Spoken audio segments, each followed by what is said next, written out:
And welcome to the Everyday Board Game Podcast with your hosts, Daniel. And Daniel. Daniel, long time no talk to.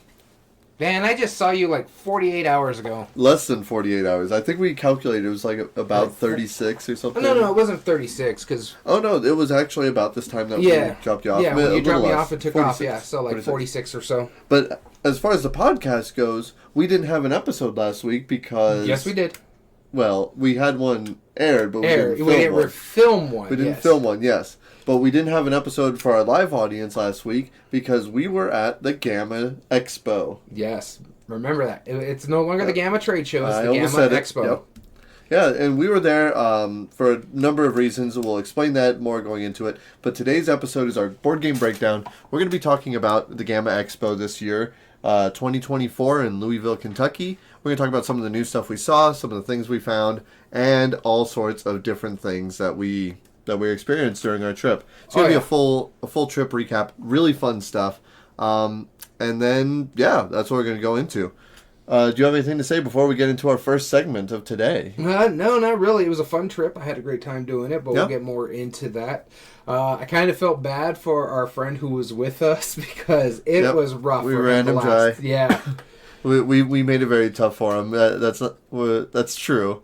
We have referenced him before, Damn It Dom. Yeah. And he's came with us before. He actually joined me last year at the GAMA Expo, and you were there 2 years ago, and those were both your first times. This is the second time for both of you. Yep. I found out this was my 7th year that I've gone. This is pretty wild. It's wild. Very this is wild. The first year you've gone to Louisville. Yeah. Yeah, it was very something. First year I've ever been to Louisville, and again, we're going to get into that. But we want to tell you real quick what the GAMA Expo is. It's an industry trade show, or expo, I guess now, for people that are involved in the board game industry, whether that's publishers, distributors, manufacturers, or specifically retail stores. That was a big thing for them. Hey, Taco Maniac. And we're going to be talking about like the ins and outs of it, how we see it from different sides. For the past years, I had been going as retail specifically. Mm-hmm. This is the first year that we were as the podcast, so we're there for media and events. And we were hosted media, so we have to disclose that. Yep, we have to disclose that, and we'll talk about a little bit more what that means too. So keep that in mind, and bear in mind everything that we talk about today. We always tell you we're going to talk about our unbiased stuff, but they did provide us benefits by going to that, and we're going to talk about those things here in a bit. So by all means, keep that in mind as we're talking. Yes. But with that being said, let's first break into our normal segment of these episodes, these breakdowns. Let's talk about the news. All right. With that being said, I'll start us off. First bit of news I want to talk about is one that I kind of held back from the last time we talked about this. People haven't really talked too much about it, but I am very excited for this one. And that is Arcane Wonders is going to be bringing over a game that I've been wanting to... I was possibly going to import it myself. It's a Brazilian game called Comic Hunters, and they're bringing it to America. And the reason why it was so hard for them to do this, to bring it to America, because it has a Marvel license on it.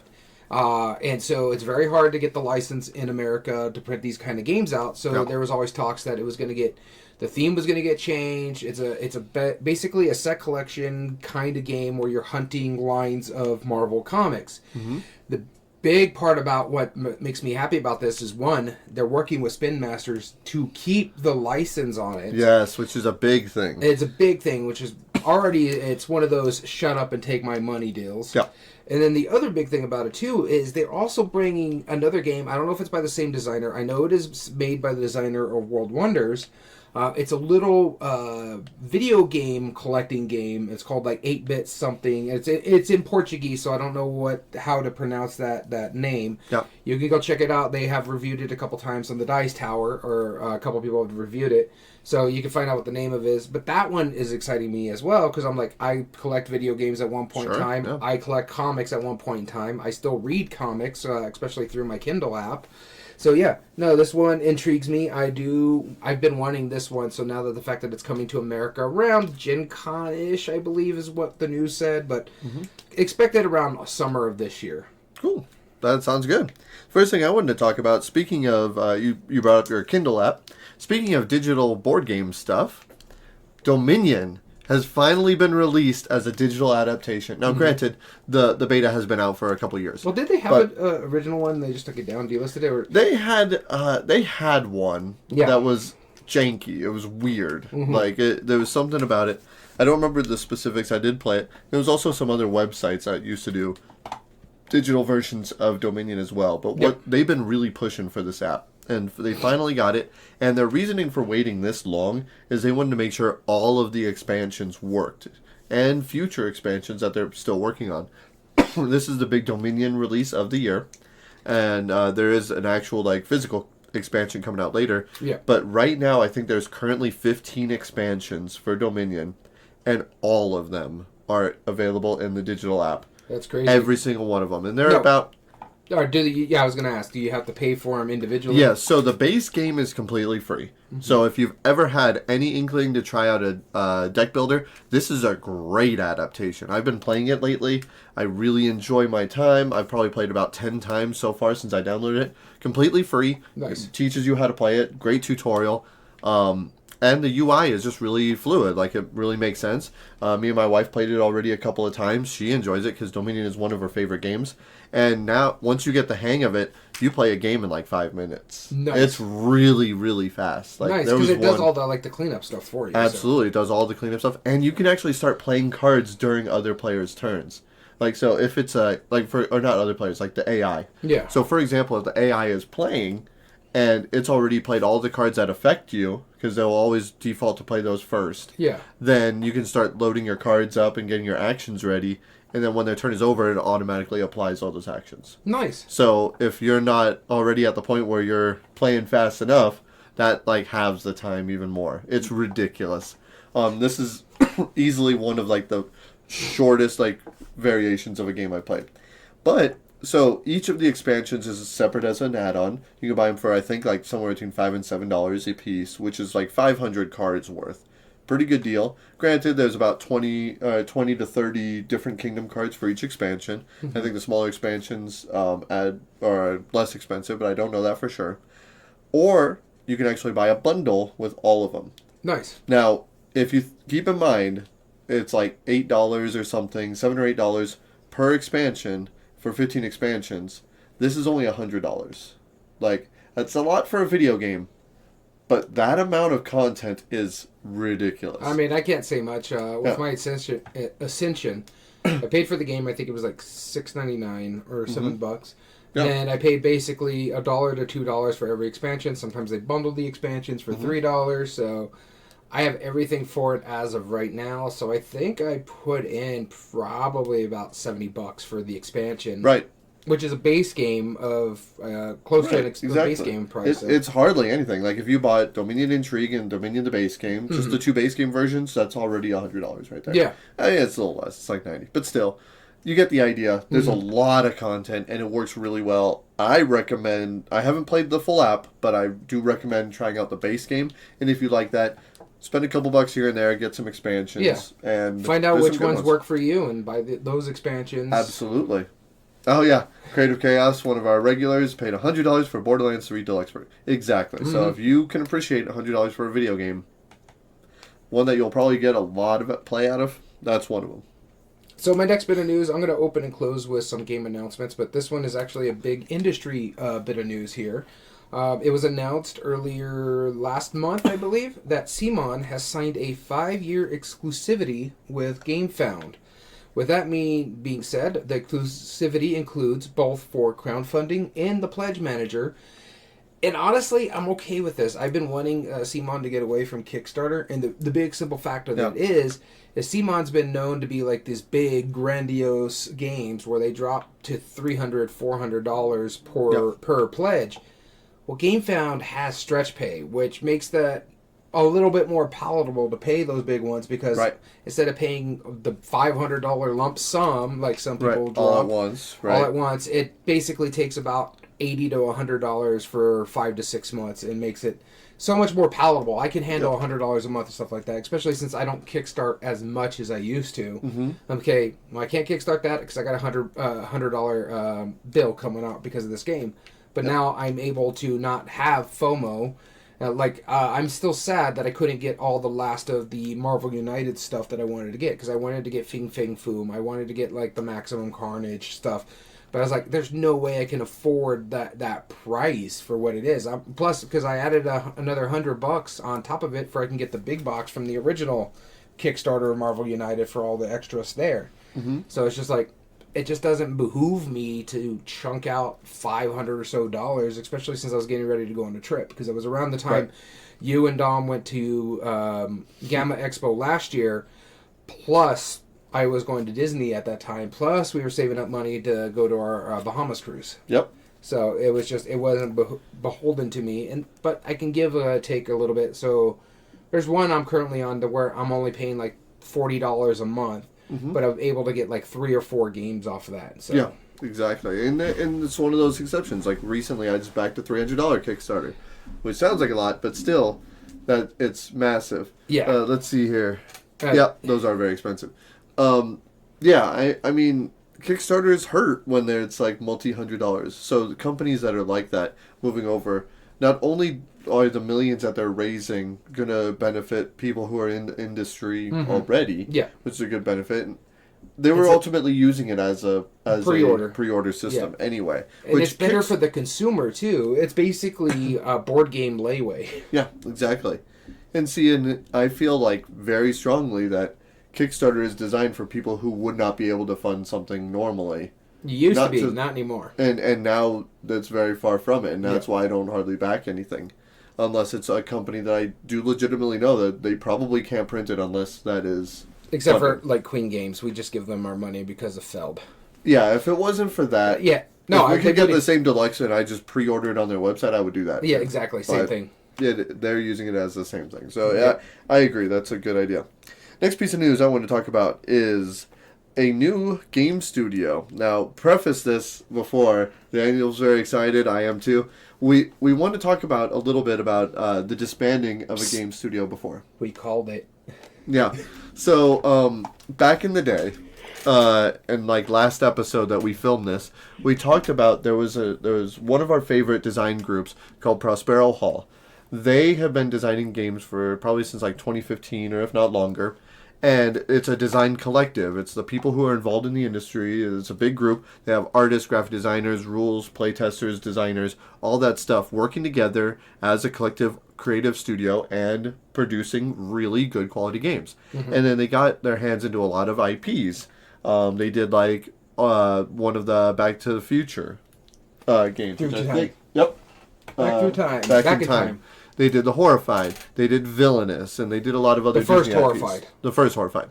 And so they did a lot of these design groups and a lot of these games that turned out to be really fantastic games. So much to the point that that was now one of our favorite design groups. Unfortunately, last month or 2 months ago, they got purchased by a big company called a number of years ago, they got bought by Funko and was rebranded Funko Games. Funko then now, a couple months ago, sold Funko Games as the group to a company called Goliath, which is essentially the Hasbro of Europe, more or less.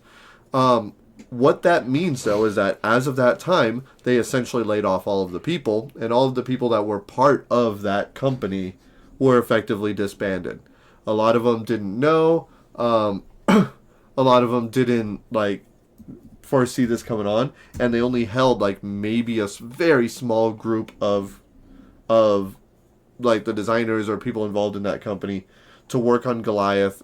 But I think effectively all they did was just they're going to be handling reprints and selling the games that are already they just bought the games really. Yeah, and the IP.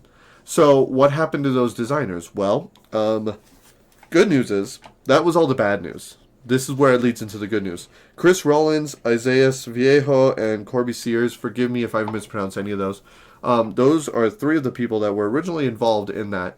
And they are now making their own company called Tempest Workshop, where they are getting a collective group of designers, graphic designers, artists, and all those people, kind of the same way as Prospero Hall worked, to make a brand new studios. The only difference that they're going to do now versus that, so it'll still be as the collective, Tempest Workshop will be the group that actually works on the games. And works with publishers. And works with publishers. They're also going to be putting the names of the designers, the lead designer most likely, if not all of the other developers, on there. Because one thing that we noticed, and if you look back at Board Game Geek, some of the games that were published by Prospero Hall now have multiple names on it. They never used to do it. It used to be just a collective group.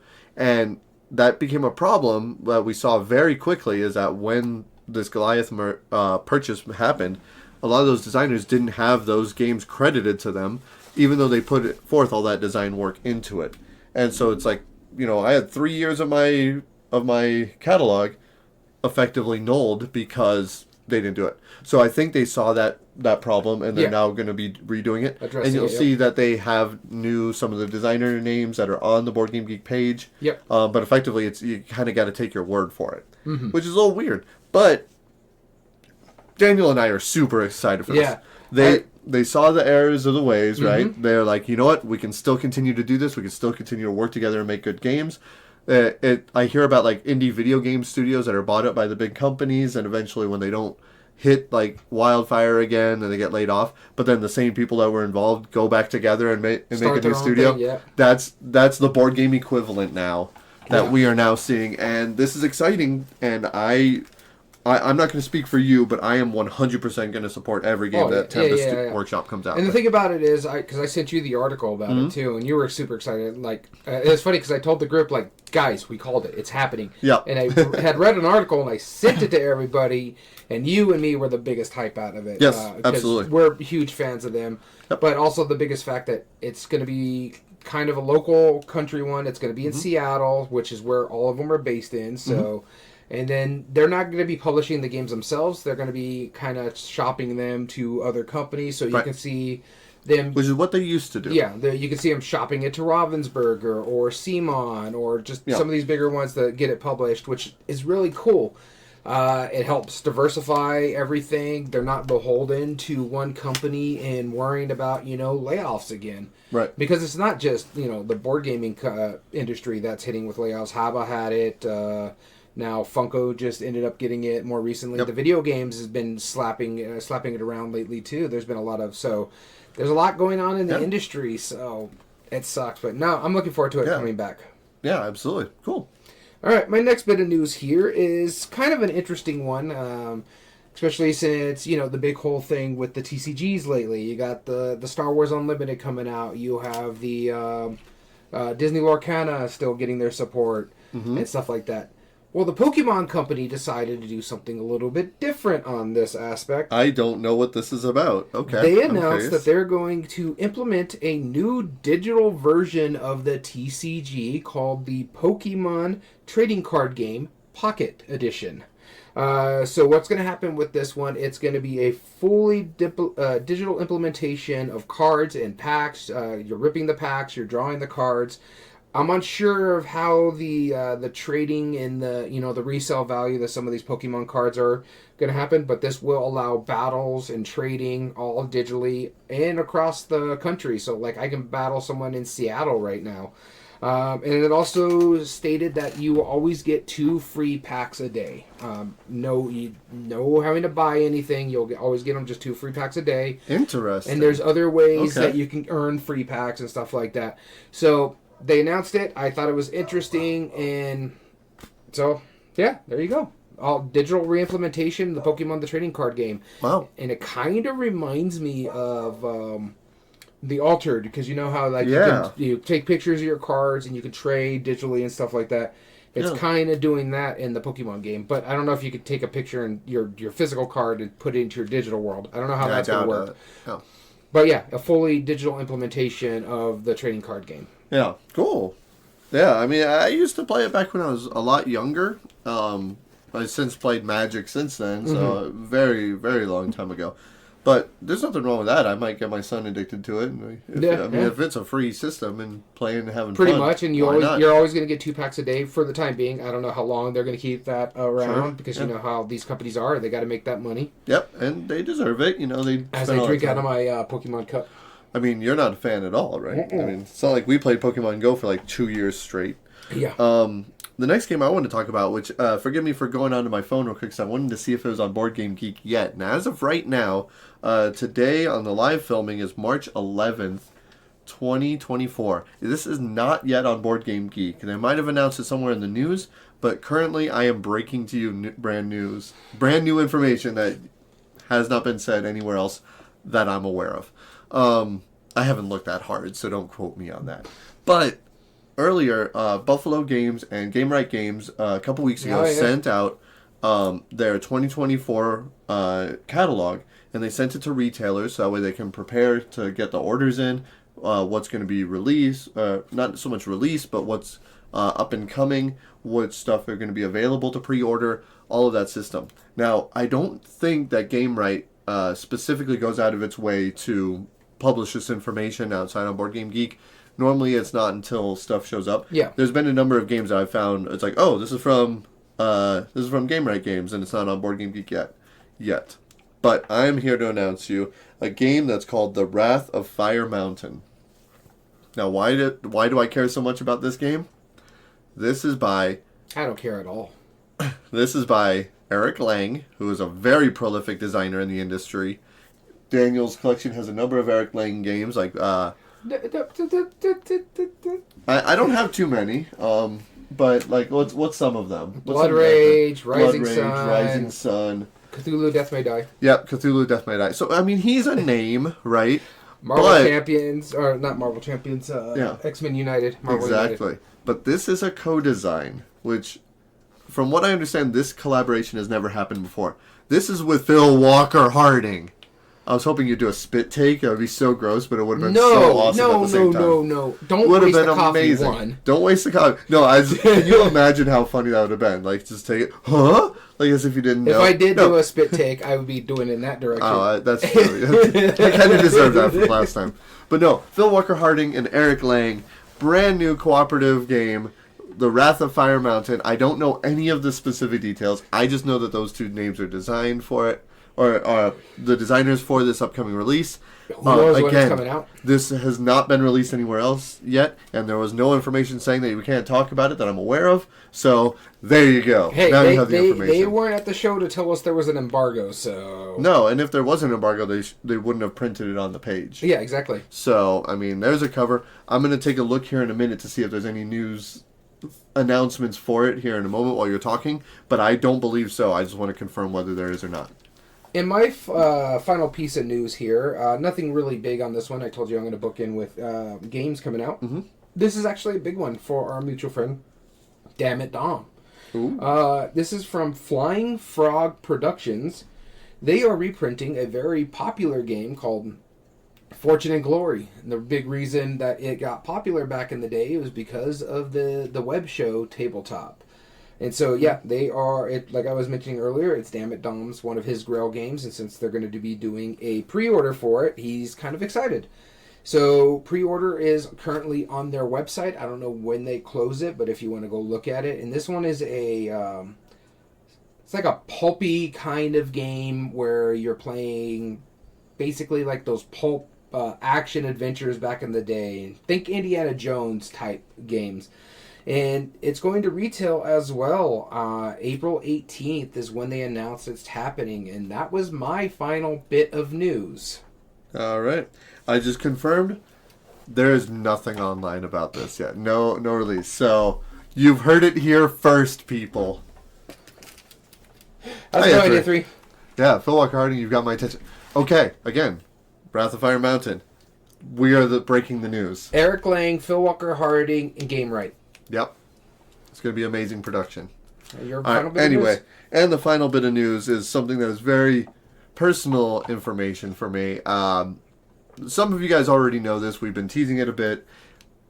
A brand new game came out. Brand new. We've known about it for about 8 or 9 years now, give or take. But it just got released. There are people getting it in stock, getting it at some of the local stores. It's not from a big publisher, but it's going to be the hottest game of the summer, let me tell you. If3, please start throwing in your puns. I love it. He said, I hear it's fire. That's right. Throw your puns at me because that's what this game is based off of. This is Matches from Thing 12 Games. Backers who backed the Kickstarter are now receiving it. If you haven't received it yet, you will be receiving it soon if you backed it. It just came out. Once the backers have been fulfilled and some of the review copies have been sent out, then you can start purchasing it from the Thing 12 website. Creative Chaos, yeah, you could say this game is smoking right now. This has one of the most beautiful productions. I just saw it the 2 days before we went on our trip, so I have not been able to talk about the components in here. I'm not going to open this copy up yet because there may or may not be a giveaway coming up very soon, starting on our next cycle with our next top 8 debate. We'll talk about that here a little bit more. But the component quality on this is beautiful. They have spot UV ink on just certain parts of it. It looks like it shines. The gems are nice big clunky orange and red plastic. It comes in a velvety bag that looks like it's all smoky. All of the cards, there's hidden little objects, printing on all sides of the box. And when I say all sides, I mean all sides. Inside, outside, downside, right side, toward side. Every preposition you can come up with. It is beautiful. And there's neodymium magnets that hold the box in. So if you're holding it upside down and shaking it, it's probably not going to fold out. Don't shake it too hard, though, just in case. No, I mean, of course. So you could violently take it. But one of the coolest things... Don't treat it like a ketchup bottle. The neodymium magnets Yeah. are on both sides of the drawer box, the inner box. So it doesn't matter which way you put it in. Don't be dropping that. I'm not dropping it. That's not yours. I'm dropping it like it's hot. Let me tell you. You gave me the softball for that one. So, oh my gosh. Yeah, I can't tell you guys how much I'm excited about this. It's designed by yours truly, if that wasn't obvious by how hyped I am. And we played it a lot during GAMA, and the reception was really positive. Well done, yeah. So we'll talk about it a little Expo. bit more. The GAMA Expo, sorry. Yeah, they're great. Creative Chaos can confirm the magnets very strong. That's my last piece of news. So now on to our main topic today. As we said at the top of the episode, we visited the GAMA Expo in Louisville, Kentucky this year. This is the first year here, and we wanted to go over the whole shebang of what it was, what we've been doing. And then at the end of the episode, we're going to be talking about a few things. We're going to be showing off what we think our best of show was for both the publisher and the game that we thought was best. What of our most anticipated game or publishing or the game lines, and our biggest surprises from both the publisher and games as well. We're going to give some shout outs at the end, so stay tuned for that. But let's talk about the GAMA Expo. Full disclosure, one of the things that we want to bring up, and we want to talk about the whole process, not just to disclose it, but talk about what it is and what was expected of us. We had already bought our tickets. We knew where we were going to go. And then afterwards, they gave us an invitation to become a hosted media as part of it. They're expanding into more of a media centric line. They invited a number of different content creators, YouTubers, Twitch streamers, Instagram people, reviewers, all this stuff to come and try and get a first look on it. So they're really trying to promote that media first look. So they created this media or hosted media program. Yep. And a lot of them, they provided, hotel and free tickets and stuff. Now, with that being said, we did not get any of that. Even though we were part of the program, we could have. But Daniel and I and our friend Dom, who joined us, we had already bought our tickets, and we had already bought our tickets for the show and our Airbnb. And our Airbnb. So without completely undoing our schedule, we did not partake in any of those extra benefits. Yes. With the exception of one thing. They did give us meal vouchers. We received meal vouchers, but we were going to get those anyways because we were because we're actually voting members of the GAMA Expo. Yep. But they give us the media. I think it's the hosted media outreach. So they would have given us a hotel room. The only thing is we would need a second hotel room because there was 3 of us, and for all of us to be comfortable and sleep. Yeah. Because honestly, I don't want to sleep in a bed with either one of these guys. I don't want you to sleep in our bed either, but much less the bedroom. Yeah. So let's just put that out in the open. That's what I'm saying. This way we can all be comfortable. We all had somewhere to sleep. I was asking for an extra room. They couldn't really obligate that. And we already paid for our tickets. We already rented our Airbnb. It was already taking the payment. So we were trying to work out something about that. But it just you know what? It just behooved us. It was cheaper for us to keep the Airbnb anyways rather than the hotel room because the hotel room would have cost us more money. Ironically enough, yeah. And so, because we had one free, we'd have to pay one for the entire site. I think it was like $1,000 to the $750 we paid. Yeah. So it just made it more sense for us. We had a more open space. There was a whole living room area that we can all hang out with. You guys shared the one room that had the twin beds, and then I had the other room, and I paid extra for it because I figured it was fair. Yep. That way, because I'm a very light sleeper, so any slight noise wakes me up. There was freaking sirens going outside, woke me up. And it woke you up. And one of the things is, like, we joke, but me and Don both snore, you know, full...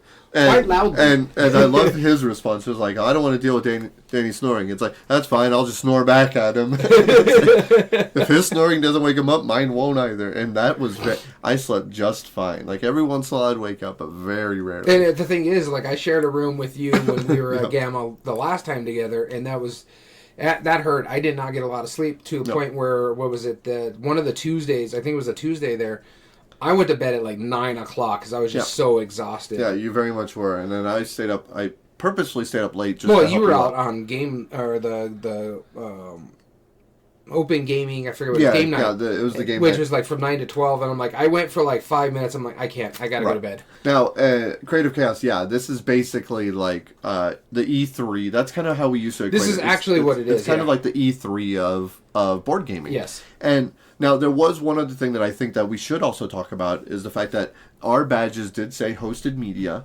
or media and events. Yes. And a lot of publishers, I'm sure, saw that and was like, okay, am I going to give you my spiel as if you're a retailer? Am I going to give you my spiel as if you're going to cover this on the press? And so that is a different thing that they need to consider and stuff. So with that being said, of course, some of the games that we're going to later talk about and some of the games we're going to talk about today, they might have catered to that in some way. Yes. And also, they have provided us review copies, which we'll disclose as we review them. We found a pretty good way that we're going to talk about later on how to take our bias out of those reviews. But we're going to be bringing those up when that is. Just They're so still that going to be fair reviews. Yeah, they'll still be fair reviews. Even though there's a lot of my friends that are in the industry, which there are, I have no problem being honest about their games because I would want them to be honest about my games that I design. And that's you where get mad at me when I'm honest. No, I get mad at you when you're a jerk about it. There's a difference between saying, I don't like this component, or I don't like this mechanism, versus don't be stupid. Like, come on now. There's a very different, it's a fine line, I guess. But, so, with that being said, I wanted to bring that up at the very top of the episode. Yeah. That's why we were there. And that's different from what my previous GAMAs. So, our local game store, Zia Comics and Games, here in Las Cruces, New Mexico. That's the one that I help out with. I've been going for a number of years, helping them out. And this is my 7th GAMA that I found out. It started in Las Vegas, Nevada, then moved to Reno, Nevada, and now it's to Louisville. As someone who's been experienced, I've never seen it from that... And that's also just your relationship, right? I've never seen it from the media standpoint, although there have been some media there before, and some like well-known reviewers. I've met a lot of them. I've never seen it from that different aspect. So it was an interesting take on it. Yeah, they've been really pushing the media aspect of things since just after COVID. I think 2021 was the first time they did some type of media event. Yeah. That's when they did the speed dating, and it's just grown from there. Yeah. So let's talk about some of the media people that were there, because I think that's a big one. We got to meet in person somebody who we're quite a fan of as far as board game reviews go. Yes. Go ahead and explain. So the caveat here, we met them for the first time at GAMA, but we were involved with them since we started this podcast. One of our first top 8 debates, they showed up to us, and they started hanging out with us. In fact, they rated us originally. Right. And so this is the first time. This is the first time they were able to ever go to the GAMA Expo, because it's a 5-hour drive for them, whereas like a 22-hour drive for us. Significantly longer. But so yeah, it was really cool. We were able to meet up with the tabletop bellhop Mo Toussaint and his lovely wife Deanna. Right. And so, yeah, it was kind of nice meeting them for the first time. We started talking, and then actually we just ended up hanging out with them pretty much the entire expo afterwards. You were able to show them matches there. Yep. And so, yeah, it was really, really cool hanging out with them. There were some other reviewers that we saw, but we never really interacted too much with them. Right. I'll shout out a few. There was Jake. He's one of the founders of Good Times Society. Yep. It was really cool meeting him. He works with a lot of people that are well known in the board game reviewing industry, like Becca Scott. She was we actually said hi to Becca Scott. Yeah, she seemed very nice. Ruel was another one. That was really cool. He works with Rado a lot as well. They were great people. There was also a number of people from Board Game Geek, specifically W. Eric Martin. And then who is it? Bethany and Ryan, I think is what it is. Yeah, Ryan and Bethany Board Game Reviews. Yes. Ryan was there. Bethany, I don't believe was. No, I don't think she was. But Ryan was there. He was a very friendly guy. And there was a vast majority of them. Bauer's Game Corner, he was there. I know Board Game Co. was there as well, although I didn't get a chance to say hello to him. And a bunch of other people that we just neglected to get the names of. So if we met you there, know that we say thank you and we appreciated it. And it was so many people there, not just retailers, thousands. Publishers, designers. Mm-hmm. Yeah, there was just a lot of people there. I think this is one of the biggest gammas they were saying. Yeah, the expo for quite a while. Absolutely, yeah. This was the biggest, and it started off being only a few hundred people, and now it's grown. And one of their big takeaways, they were talking about welcome to Louisville. Why are we here? Why aren't we still in Reno? And they just said, quite honestly, we just grew out of it. It can't hold us. And they said this is the first year they've had more than 2,500. I think it was close to 3,000. Yeah, or close to 3,000 people there, which is huge for a board game expo. Now, granted, consumer expos, it's up to 50, 100,000, whatever. But for industry only, 2,000 people, it definitely outgrew Reno. And this was the first year that they did in Louisville. Yeah. So with that being said, again, also, by the way, full disclosure, if I talk to you about matches and you're one of the board game reviewers and you see their video later on, you'll see that same disclosure. It's like, yeah, I met this guy. Yeah. Anyway, so you know what to expect. But with that being said, though, let's talk about Louisville itself. Okay, sounds good. Well, why don't we talk about the trip beforehand? Yes. Yeah. So why did we go to Louisville and how did we get there? So we went, we drove. Which, if you most of the way, you drove the whole way. The whole way. So, my daughter had a cheer competition in Dallas that weekend, and so I went to support her, and I figured since I was already halfway to Kentucky, I might as well drive the rest of the way. That was my deciding factor, because it was right on the cusp of that. These guys flew into Dallas, met me there, which we'll talk a little bit more about in a bit, and we drove the rest of the way on a single day up through Arkansas, up through a good portion of Tennessee, from Memphis to Nashville, and then north all the way up to Louisville. It's a total of, I think, 12-hour drive, something like that. Yeah, it was about 13. It was like 12 and a half, 13. It took us about 14 hours because, we had a dinner break, a lunch break, and then bathroom breaks. Yeah, and it was interesting because I've been to Memphis once before, just briefly driving through, but I'd never seen Nashville. Unfortunately, I was driving, so I didn't still see Nashville all that much, but it sure looked cool, and we were talking about a little bit of the promenades behind it. We ended up finding a small restaurant. Well, you didn't know the reason the Tennessee Titans are called that. Because they're called the Athens of the South, and they have a replica of the Parthenon there. Let me tell you, Tennessee, what's going on over there? Like, if you're from Tennessee, I respect you, I love you, it's great. But what's with and I didn't know the Memphis thing. You're like, oh yeah, that's Egyptian. I was like, wait, what? That was the former Egyptian capital. Yeah, and they have a massive pyramid, which was one of the stadiums, which is now owned by Bass Pro Shops. I got a great picture of it, but I was like, what is this world coming to? that they get this giant, awesome structure.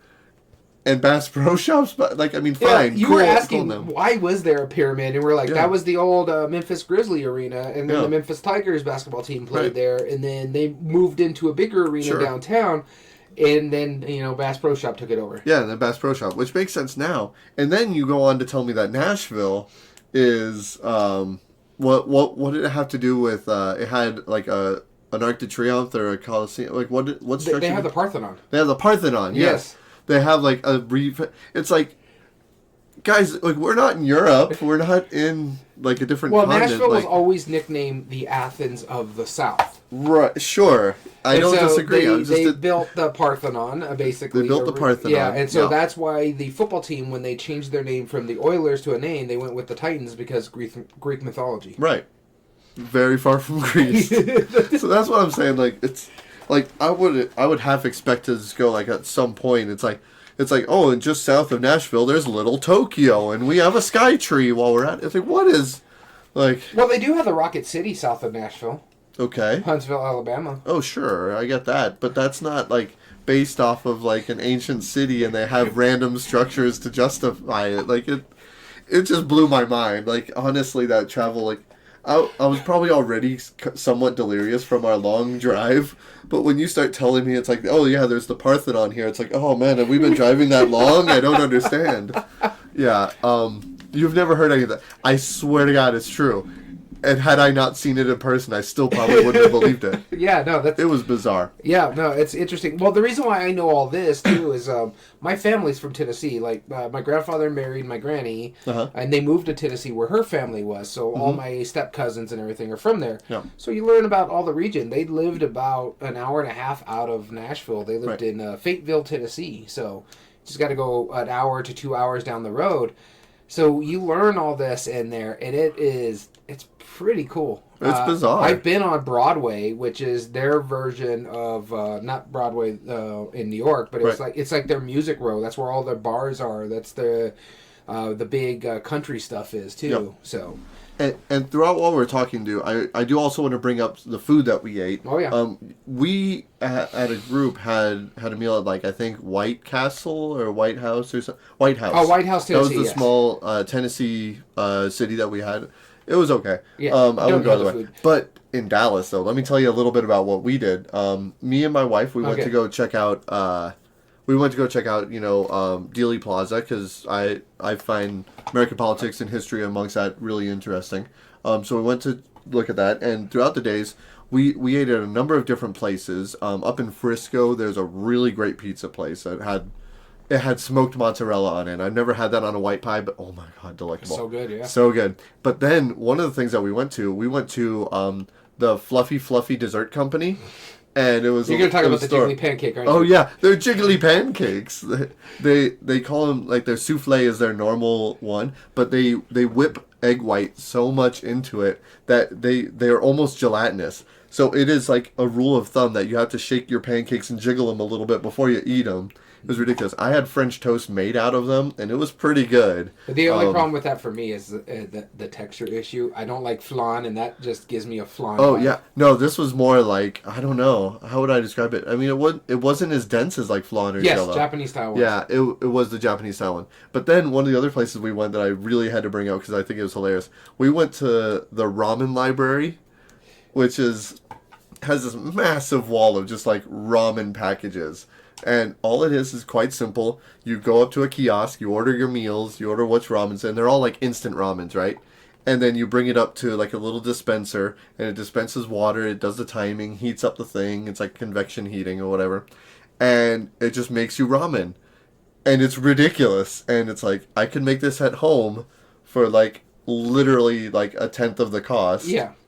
But you don't have the experience. But I don't have that experience, and it was an amazing experience. It was so fun. I can't describe it enough. It's absolutely bizarre. Like, I mean, it's like eating like a can of like SpaghettiOs from the Campbell's factory, you know? Like, it's a totally different thing.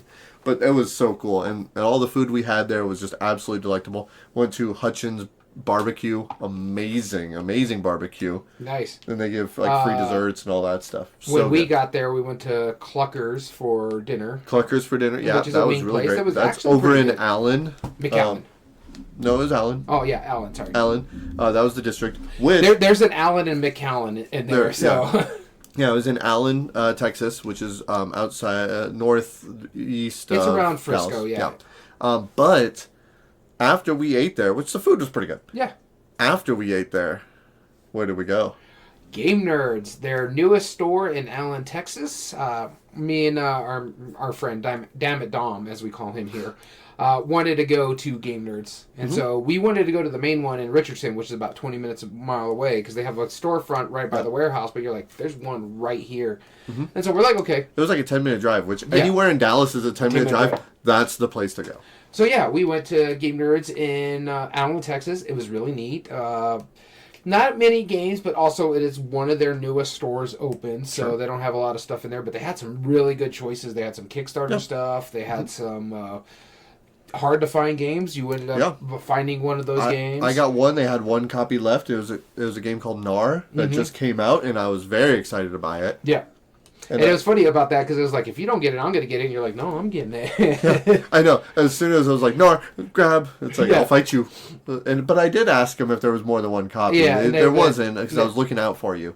But, oh my goodness. That's fine because I ended up getting Darwin's Journey there. Yes, which looks really cool. Yeah, so it's sitting on my table right now because all I did was unpack the stuff that we had. I have not even moved it over to this room. Oh, yeah. I've already redone it all.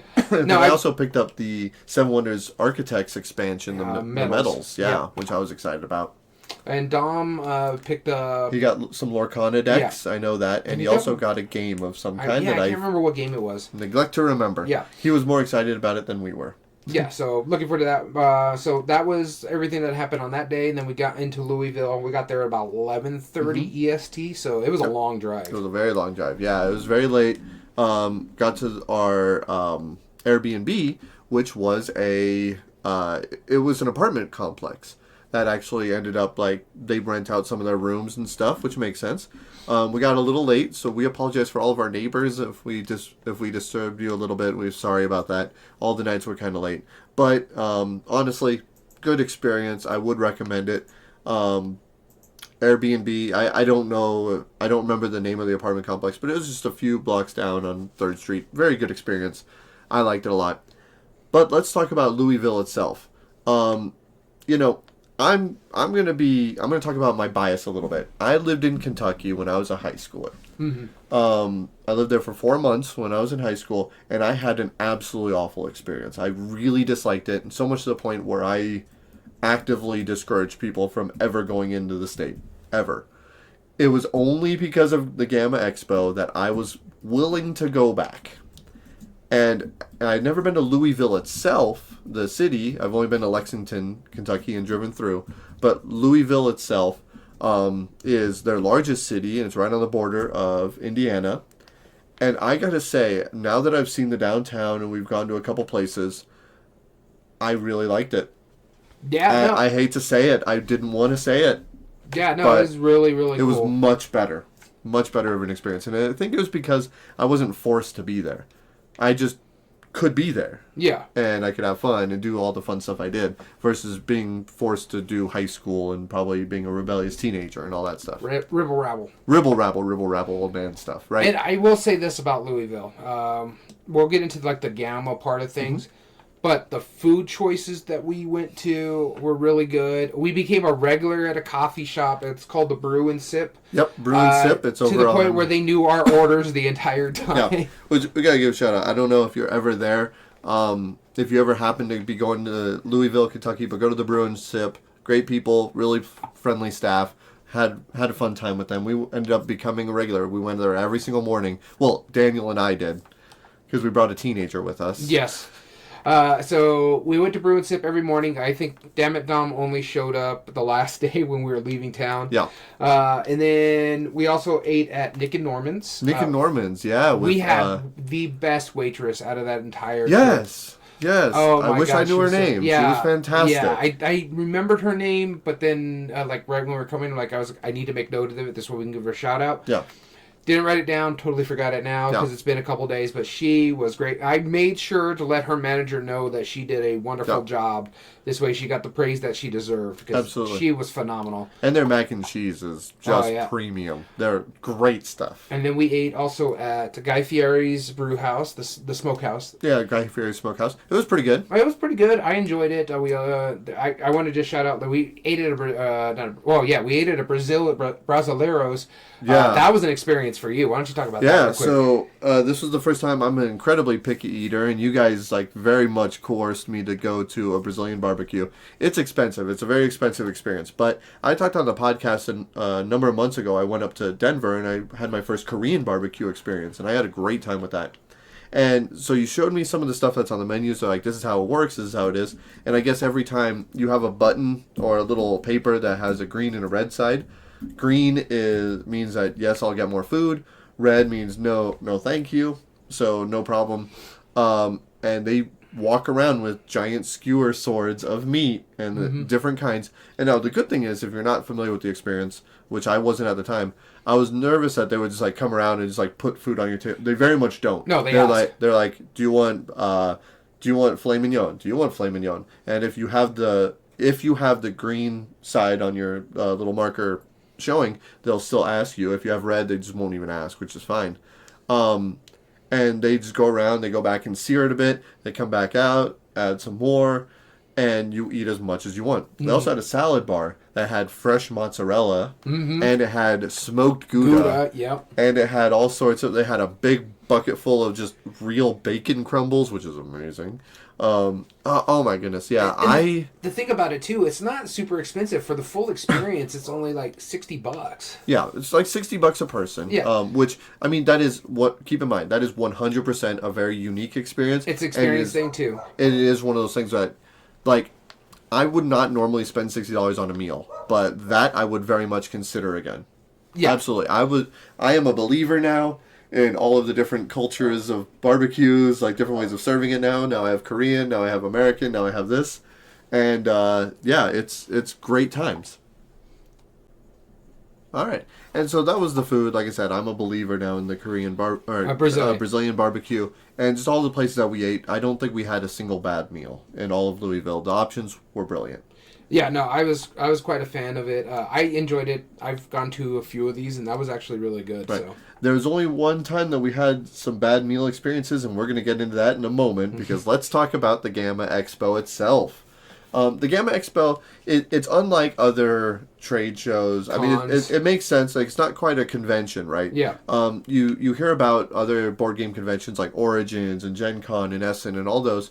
And the way those work those are consumer-based conventions. You show up, you play a lot more games, and then maybe buy some stuff. Some have just a bunch of exhibitors that are selling games, and that's kind of their whole point. In the GAMA Expo, they have a lot of different things. Since it's mainly focused on industry, it's catered to a lot of retailers. And the way that works is that the first part of most of the first day and early parts of most days, they have a series of panels, stuff that can help you with business, stuff that can help you with media, like we were there for, and a lot of different topics that they could talk about, how to improve their business, what they expected. But they also have things called premiere presentations, which are from the publishers themselves, and they normally go through their newest announced releases and why you should stock their games and what's coming up and all that stuff. It used to be a lot bigger of a thing. That used to be the primary shop where they would say their big announcements for the upcoming year. Yeah. Now it's less so. We'll talk a little bit more about some of those later. But then after that, in the second half of the days, they normally have, after a luncheon, they'll have the exhibitors floor. And so it's like a normal expo floor. It's open for about 4 hours. And for Tuesday, Wednesday, Thursday, and you go in there and you see a lot of the different games. They have booths, and even if they didn't do a presentation, a lot of publishers will have booths. I think there was probably like about 100 exhibitors, if not more. Actually, it's probably more than that, maybe 100, 200 exhibitors. And they show off their products, do like live 60 demos. 60 some odd publishers. So. Yeah. And a lot of the retailers can place orders right then and there at the booth, and that's kind of their purpose.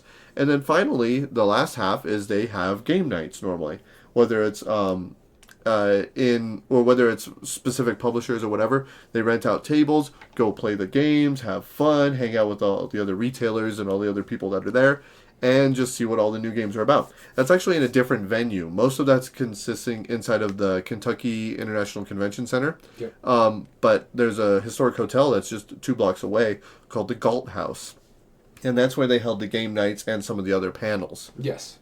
So, with that being said, let's talk about the panels first. Okay, sounds good to me. Let me start off with the keynote, though, so I needed to make sure we reference this. Mm-hmm. The very start of the GAMA Expo, you have the president of GAMA itself doing a keynote speech to everybody involved. Yep. I don't remember a lot of the keynotes, and I was looking for my notes for it, because that was the one notes I wrote down. Mm-hmm. But in all honesty, from what I got on my other notes that are sitting right over here by me, it did not go well with some retailers because it was interesting Yeah. because they brought in a special guest, and we'll talk about him in a bit. But they did explain first off, why are we at Louisville now? Yeah.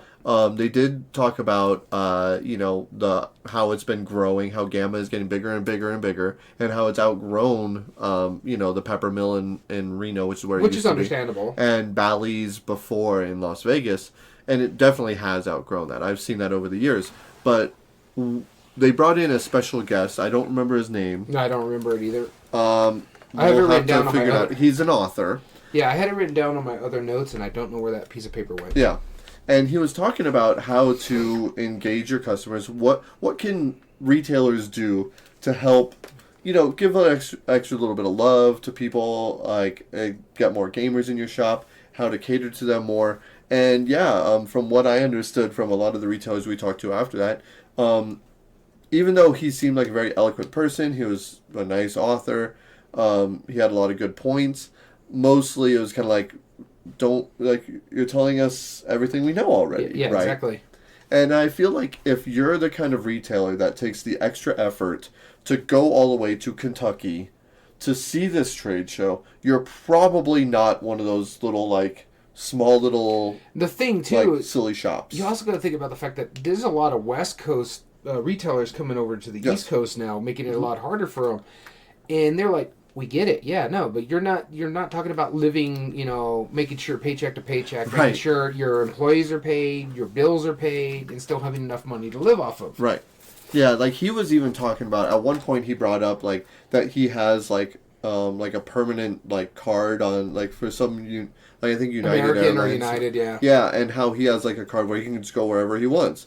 But it was the customer experience because of how he was their biggest fan, and how he helped them promote it too, and so they reward him. And then everyone is kind of like, how is this relevant? Are we going to give free board games to people just because they like it? I don't get what this is doing here. Yeah, you could do reward programs that give you percentages off and stuff like that. Yeah. Zia does it.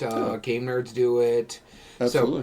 So that is a possibility, but the fact that he's talking about, they give me free first class flights to this and that, and it's like, yeah, okay. That how does this correlate to the GAMA Expo or retailers or media or growing a business or something like that? It does nothing for that. You're just basically tooting your own horn. Exactly. But then after that, they always have the Power Retailer Awards, where they give awards to different retailers. Our local store, Zia Comics, was one of the short lists.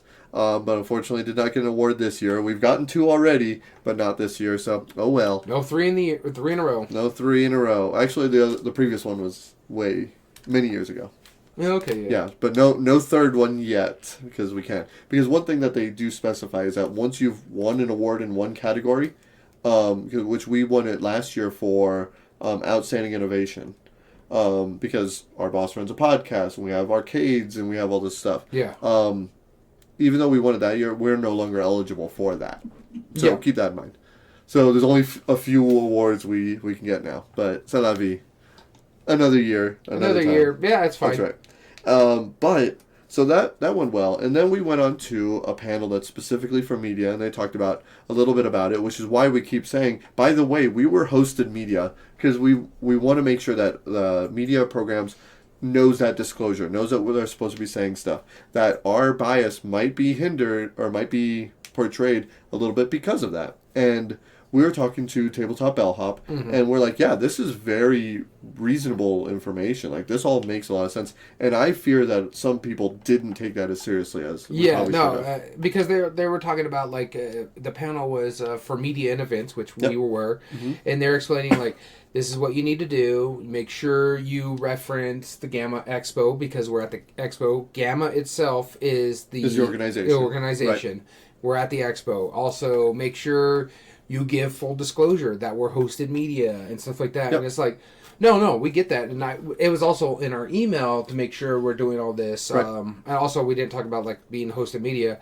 Anything that we release on the podcast or anything like that, they get a possibility to repost it, or any pictures we put on our Instagram, they can use those pictures freely. Cool, yeah. It's fine by me. So, and obviously, if that wasn't supposed to be told out loud, you heard it anyway. So, whatever. No. I'm sure that's fine. There was no embargo on that. It all They makes said, sense. and they just said to be upfront with your audience. Which I've never until this point have I had to consider stuff that are called embargoes so much in my life. So what an embargo is, just in case you guys don't know, is that certain things to protect the property holders, to protect anything. It happens a lot with, like, IP games.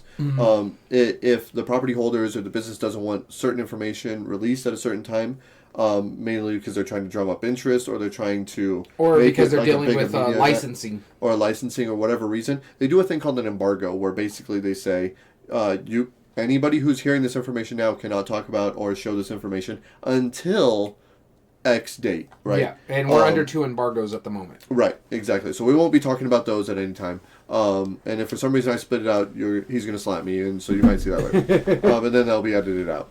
No, Either way, but I'll bleep it out, but you're still going to get the smacking. Okay, no. I meant what I'm saying. I'm sure you'll replay that instant replay styles. But yeah, slow mo. Yeah, don't give out spoilers. Essentially, that's exactly right. And yeah, it's common sense for retailers. But it's so there's a lot of that information, and there's a couple that we won't be talking about. But really, I've seen reviewers talk about. They're like, if it has an embargo, I don't even deal with it. Yeah. It's like, I just won't even talk about it. I won't review it. I won't accept submissions. I won't do anything until it's actually out and I'm playing it. Which is fine. And I am one of those minds as well. Is like, if I'll receive it.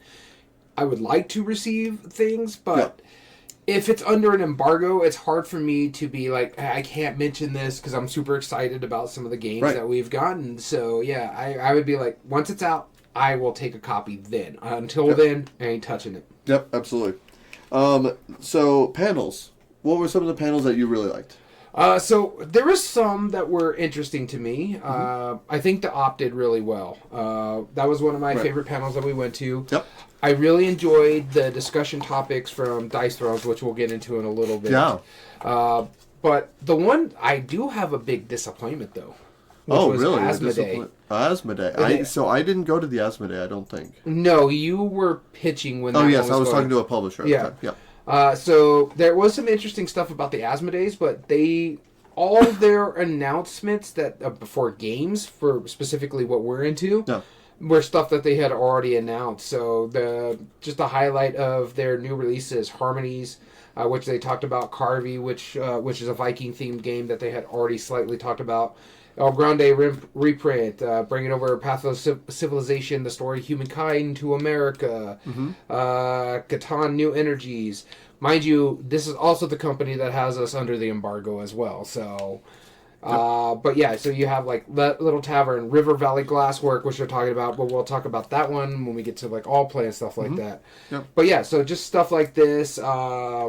They did announce that they're also with new distributing partners with Grey Matter Games and Fitz Games. Okay. I have no clue what that means. Well, those games are, what they publish and stuff like that, because those are like mass market party game type stuff. Sure.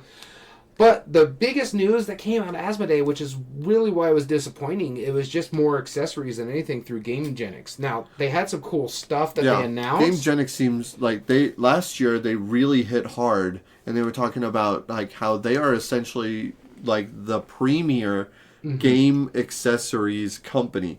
And so much to the point where not only do the pieces that they build are so well made. They consider every aspect of it. Like when they test new dice trays, they test the materials for sound and like what kind of sound they want certain types of dice to be rolled into them, and what sound they make, what makes it more satisfying.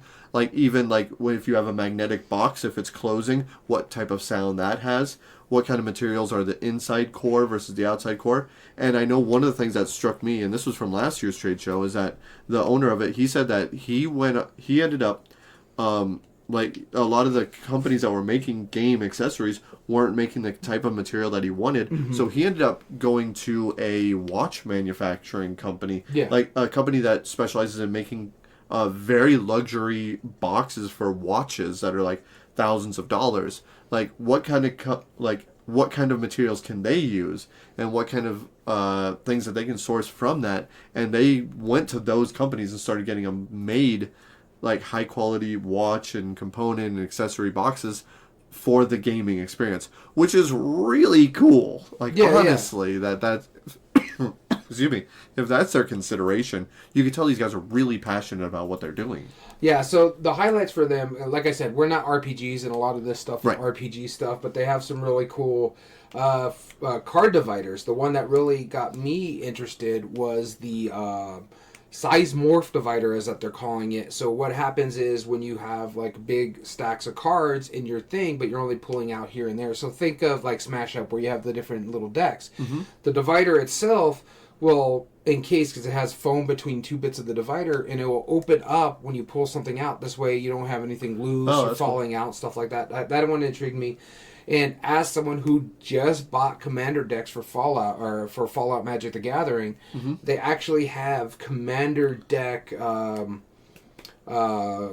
deck boxes that will hold up to 100 sleeve cards, and then they have like a hard sleeve shell window for your Commander, just to sit there and you're like, okay, this is this Commander deck, and this is this Commander deck. Right. So I mean, like, getting more excited about the accessories in the games is kind of a sign. I remember a number of years ago I saw a panel from Asmodee, and in case you're not into board games and for some reason you're hanging out with us, I don't know why we're not that exciting, but let's say you understand the equivalent of video games. Asmodee is essentially the EA of board games. Like that's a very fair comparison. Very fair. They buy up a lot of companies, they do a lot of things. They do a lot of outsizing, they buy up studios and whatnot, and then they release them all under the umbrella of that company. And that's kind of what Asmodee does, except I do think that they take a little more care into what they're doing. But maybe. But Asmodee does make generally good products, and this is one of their non-game products. This is one of their like accessory products. Oh, and so if you're in the RPG world and somehow stumbled upon us, yes, there is some IP stuff that the GameGenix has announced. We're not under embargo on that, so we can talk about it. They did finally, or they are releasing GM screens and dice towers based off this IP, and some dice and dice bags and stuff like that. If you're a fan of Stranger Things, you know the Hellfire Club that is now licensed under GameGenix. That's cool. Awesome. A couple of the other quick panels I wanted to talk about. We did talk about the Dice Realms one. We'll come back to that. Dice Thrones, not Realms. Dice Thrones, not Dice Realms. You're right. Dice Throne. We saw the All Play panel. We saw a Steve Jackson panel. If you're a fan of Munchkin or any of their other lines, Munchkin's coming back in a big box. That'll be a Kickstarter soon, so that's cool. Some of the others that I'm thinking off the top of my head. Flat River. We saw a Flat River Group. That was a series of a number of different companies, like Serious Dice Company. There was an RPG brand in there. There's a number of different small-time publishers, and they all seem to have really cool products. Nothing specifically stood out to me, but they all seem pretty cool. Yeah. Do you have the names of them real quick? We could just shout them out. Yeah, Flat River, Paverson Games. They're from the, if you know them, that's distilled. Ninth Level Games, which is an RPG company. Yep. Lynn Vander Games, they took over the Evil Dead the Evil Dead board game. Yeah. Evil Dead 2, the board game. Yeah. Pencil First, Gap Closer Games, Pop House Collective, and Gatekeepers Games and Dice. So, they had a great panel, good discussion, overall pretty cool. I know last year there was, last 2 years, there was a lot of concern about Flat River, because I know they were doing a lot of stuff through Amazon, which was a very contentious topic, but mostly, like, there was none of that discussion this year, and I think it was just There was It seemed like they were still trying to generally support the retailers. yeah, there was no Ribble Rabble with Flat River this year. No, We'll talk about the Ribble Rabble here. Yeah, in that was a little different bit. one. What other companies did we see? Kesco. Oh, Kesco.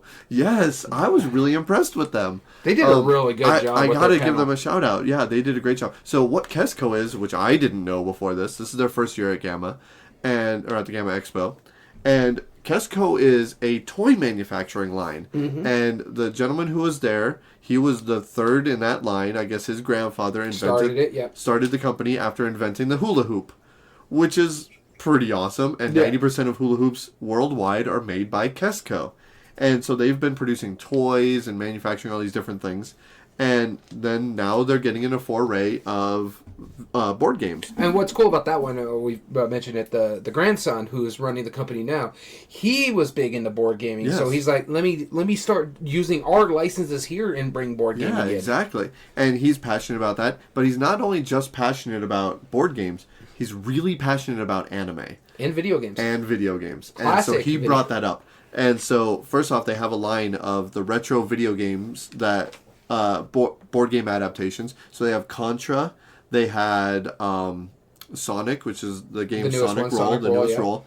And they had Mega Man. Mm-hmm. And so they made a few games based on that. And now they're selling those. And they just announced Street Fighter's coming up soon. Yep. But more so, here's where you might be interested in Creative Chaos, just saying. And Ithri, too. You'll probably be interested in this. They are doing a whole line of anime properties, anime licenses. I have it right here. That they're going to be talking about. By all means, bring it up. I don't know how to say this name because this is not an anime I need, but I think it's Spy X Family or Spy by Family. Family, yeah. Which is going to be a deduction and deception game. You also have Luffy's Bento Panic, if you're familiar with the anime One Piece. This is based off of that. Mm-hmm. As well as Hunter x Hunter are the three they referenced. Yeah, so they announced games for each of those. Plus, they're doing board game accessories. So they're doing like playmats. And they're doing a whole series of other lines. They couldn't talk too much more into it, but they did... just to reference the X. Okay. It's not Hunter x Hunter. It's Hunter x Hunter. Cool. Shows how. I don't watch newer anime. I haven't watched anime in a while, so. But they're going to try and get a number of different lines of anime. If this is popular, maybe they'll do other retro video games, other lines of other animes. So support them now so you can support them more later. And just to mention also their toys and accessory, we talked about the playmats, Spy Family, Full Metal Alchemist, Love is War, Sonic the Hedgehog, as well as original and licensed puzzles based off of anime too. Chainsaw Man, Poolside, Motion, Jujutsu Kaisen, Spy Family, and Quiet Night Inn. Yeah. And that makes sense. Like, anime license probably don't excite you that much because up until recently, Japanime games was kind of like the main one. Every once in a while, there'd be a couple here and there. But, I mean, these guys seem pretty passionate about it. It could be really good. And also, the accessory that they made that I was really excited about, because keep in mind, Kesco is a toy company. Mm-hmm. They started making D20s. But not just normal D20s. They have ones that are about the size of, a honeydew melon. And their foam D20s are like $20 each, and you can throw them around. They're like the squishy, like stress foam, a really cool component. And then they also make this dot plastic where it looks like it's almost hairy, and I guess they can make balls out of it and stuff. It's like really kind of weird, but it's still pretty cool. I love the fact that they're making D20s that are out of these materials. All right, so 2 more panels that we should talk about. Okay. Before we get to the Ribble Rabble one. Okay. Let's talk about Van Ryder Games. Van Ryder Games, yes. So they had some really cool stuff that they announced, and I'll let you take the big one. Let's just talk about the little ones here. Revenant Society, which is, I believe, company first RPG. They also will have a deluxe set coming out as well. I did like the theme of this RPG, which would be kind of new.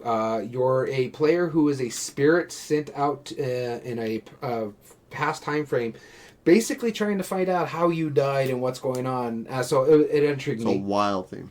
And they also announced some new games in their graphic novel adventure. And specifically their junior line, yep. Specifically 2070, which we got a copy that we'll probably be talking about soon. There's also the Crusoe Crew, which is one of their original lines, and they announced a newer one, which the name is forgot. 2070. 2070, but that was the middle one. There was another one coming up. Oh yeah, I didn't write that down. Yeah, I forgot that too. But what these are, they're like comic books, but everyone has their own book, and a lot of the panels are the same, except each character is a little bit different. It is a game, so like for example, if your character is really tall, like if there's an item hidden somewhere up there, only yours will show a panel where you can actually see what's on that versus all the other characters. And and this is from the Crusoe crew mainly, but 2070 is like a new futuristic, like Tron-like style sci-fi thing. So I'm curious to try that out. It looks really fun. And shout out to Van Ryder. They actually gave us a copy for just going to their panel. Yeah, for just going to the panel. So we don't have to disclose that. Yeah. But we did. Yeah. Because we want you to know that. And plus, they're awesome. Honestly, like Van Ryder, they're just great people. We're going to talk more about that later. But let's talk about your favorite thing. Yeah, so we'll talk about that. I'm going to probably talk about it a little bit more later, but they announced a thing called Gateway Island, which is kind of like a compilation of games, which at first, that normally puts me off. But their reasoning is pretty cool. They're just trying to give you the fundamentals of each of these different systems of games. There's like 21 games included, and each one of those uses similar components, but it'll teach you a fundamental of how to play one of the many common games that we play. So Creative Chaos might be a great example. If we've talked about, like, say, worker placement games, you could probably get an idea based on the words, what that means, right? Yeah. But outside of the industry, if you're not, like, big into it, if I was talking to Grandma, I was like, oh, it's a worker placement game. She's like, oh, who to what now? Yeah, exactly. You know? And so this Gateway Island is, it is like, it's kind of like, how do you introduce somebody into that system? And, like for example, worker placement, the basics of it is you put a place out, you choose that action, and normally only you can get it until the workers are returned. Okay? I do assume wrong. I'm saying, like you've brought up, like, the terms before. And this is supposed to be, like, how do I learn the basic of a worker placement game? And then if I like this, it actually gives recommendations to other games that are in that genre. And it's not just in their line. So one of the abstract strategy line that they showed will give a recommendation for a game like Boop. Yeah, or Santorini. Yeah. And they've asked all the publishers, they're like, hey, can we actually include these? That if you like this style of game, here's a game that you can branch off to. And that way you'll know beforehand. It's like, oh man, I really didn't like this style. Then these you probably won't like that much more. But try one of these other styles, you might like it more. Really cool idea. Yeah. So I thought it was brilliant personally. They had a really fun panel. They were very friendly as always. And we were in now in like 30 minutes. Yeah, no, I really enjoyed that one. That was a really quick panel because it went like a breeze. They talked about some of their other stuff. But when they went and started talking about Gateway Island, your eyes just like, what? Yeah. And the last panel that we went to that we hadn't talked about yet is we talked about one on how to run a local gaming con. And we're not going to talk about the Dice Town one? Oh, we'll go back to that. Okay. The local gaming con, it was really intriguing and it was fun because we dabbled, talking a little bit about it. But more so, what was interesting about it is the presenter. He had been involved in helping out so many cons over the past 20-something years, and he was incredibly knowledgeable. But he had a very, a very precise tone in the way he answered questions, but he was incredibly insightful on some of it. And people were asking questions. They're like, what kind of trinkets would you give as a swag bag for participants or volunteers? He was like, well, if you can afford swag bag like pens and games and stuff, then you probably don't need my advice. it's like you're doing far better than most conventions already. And he also did a good thing. Like, if you're gonna sell shirts and stuff like that, he was real smart about that too. He's like, don't put a year on it. Yeah, don't put a year on it, so you can use it unless you're already established and you can deal with the overflow. What if you don't want to end up with like 40,000 shirts extra? Yeah.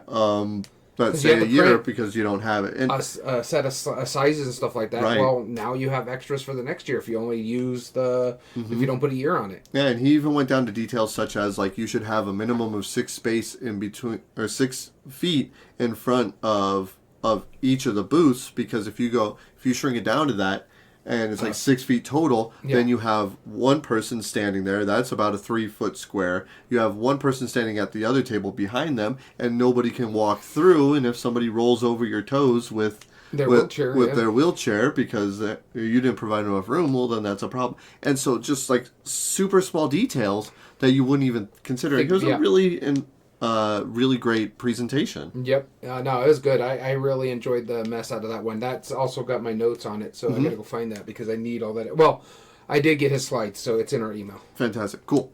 And so now let's talk about Dice Throne. Now, Dice Throne is a game that Daniel and I very much like. It is a head-to-head. Can't really see it. It's kind of like Magic the Gathering, but it's more like Yahtzee in a way. Battle Head-to-head. Yahtzee. Just think Battle Yahtzee effectively. We have two characters, head-to-head battle. Bring them from 50 to 0 life. You win. So you're rolling combinations of dice, upgrading your character, beating each other up. You can kind of see the Christmas one right above Danny's head over there. It's right above Final Girl. Final Girl's like in that. Yeah. Yes. Yeah. So, Dice Throne, very fun system. I own all the characters. I love them. And so, there's two different things. There's Marvel Dice Throne, which is handled by the op, and there's Dice Throne regular, which is handled by the company itself. And they brought up an interesting topic that they wanted to discuss that they're considering, and that's making a smaller version and bringing that to like a big box retailer, or creating like effectively the same content but with they said like, it lesser without content. mentioning bringing it to it, but yeah, they didn't. But say, everybody there picked up on what they were trying to say. And now this is a retailer based show, so that got some interesting discussions. I almost don't want to go into it yet. No, we want to talk about it a little later, but it was interesting because the main thing that retailers were talking about is like it's the price point is fine, it's selling well, it's just they can't get it in stock because there's something going on with the warehouses. Right, exactly.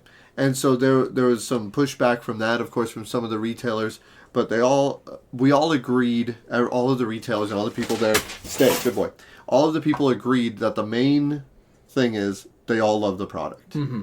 And they want people to have it, more people to have it in their hands. So how can they do that? And appeasing everybody. And what I really liked about this panel too is not because what was going on in the panel and stuff like that, because people were really, really having issues with what they were talking about, trying to go into like the big businesses, but the discussions that we had afterwards, because. Mm-hmm.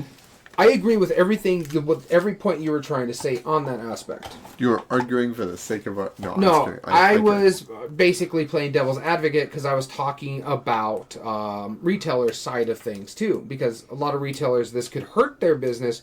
But like I said, we'll get more into this as we're coming around. Because again, we're talking about some changes to our. Basically, the discussions that we're going to talk about. Yeah. So we'll be going into this much more in depth. But War Turtle, thanks for joining us today. Yeah. So they normally do have a 2-character pack. It's like $30. Pretty good component, or amazing components for what it is. And they also have a 4-player box, which I think is like either 50 or 60.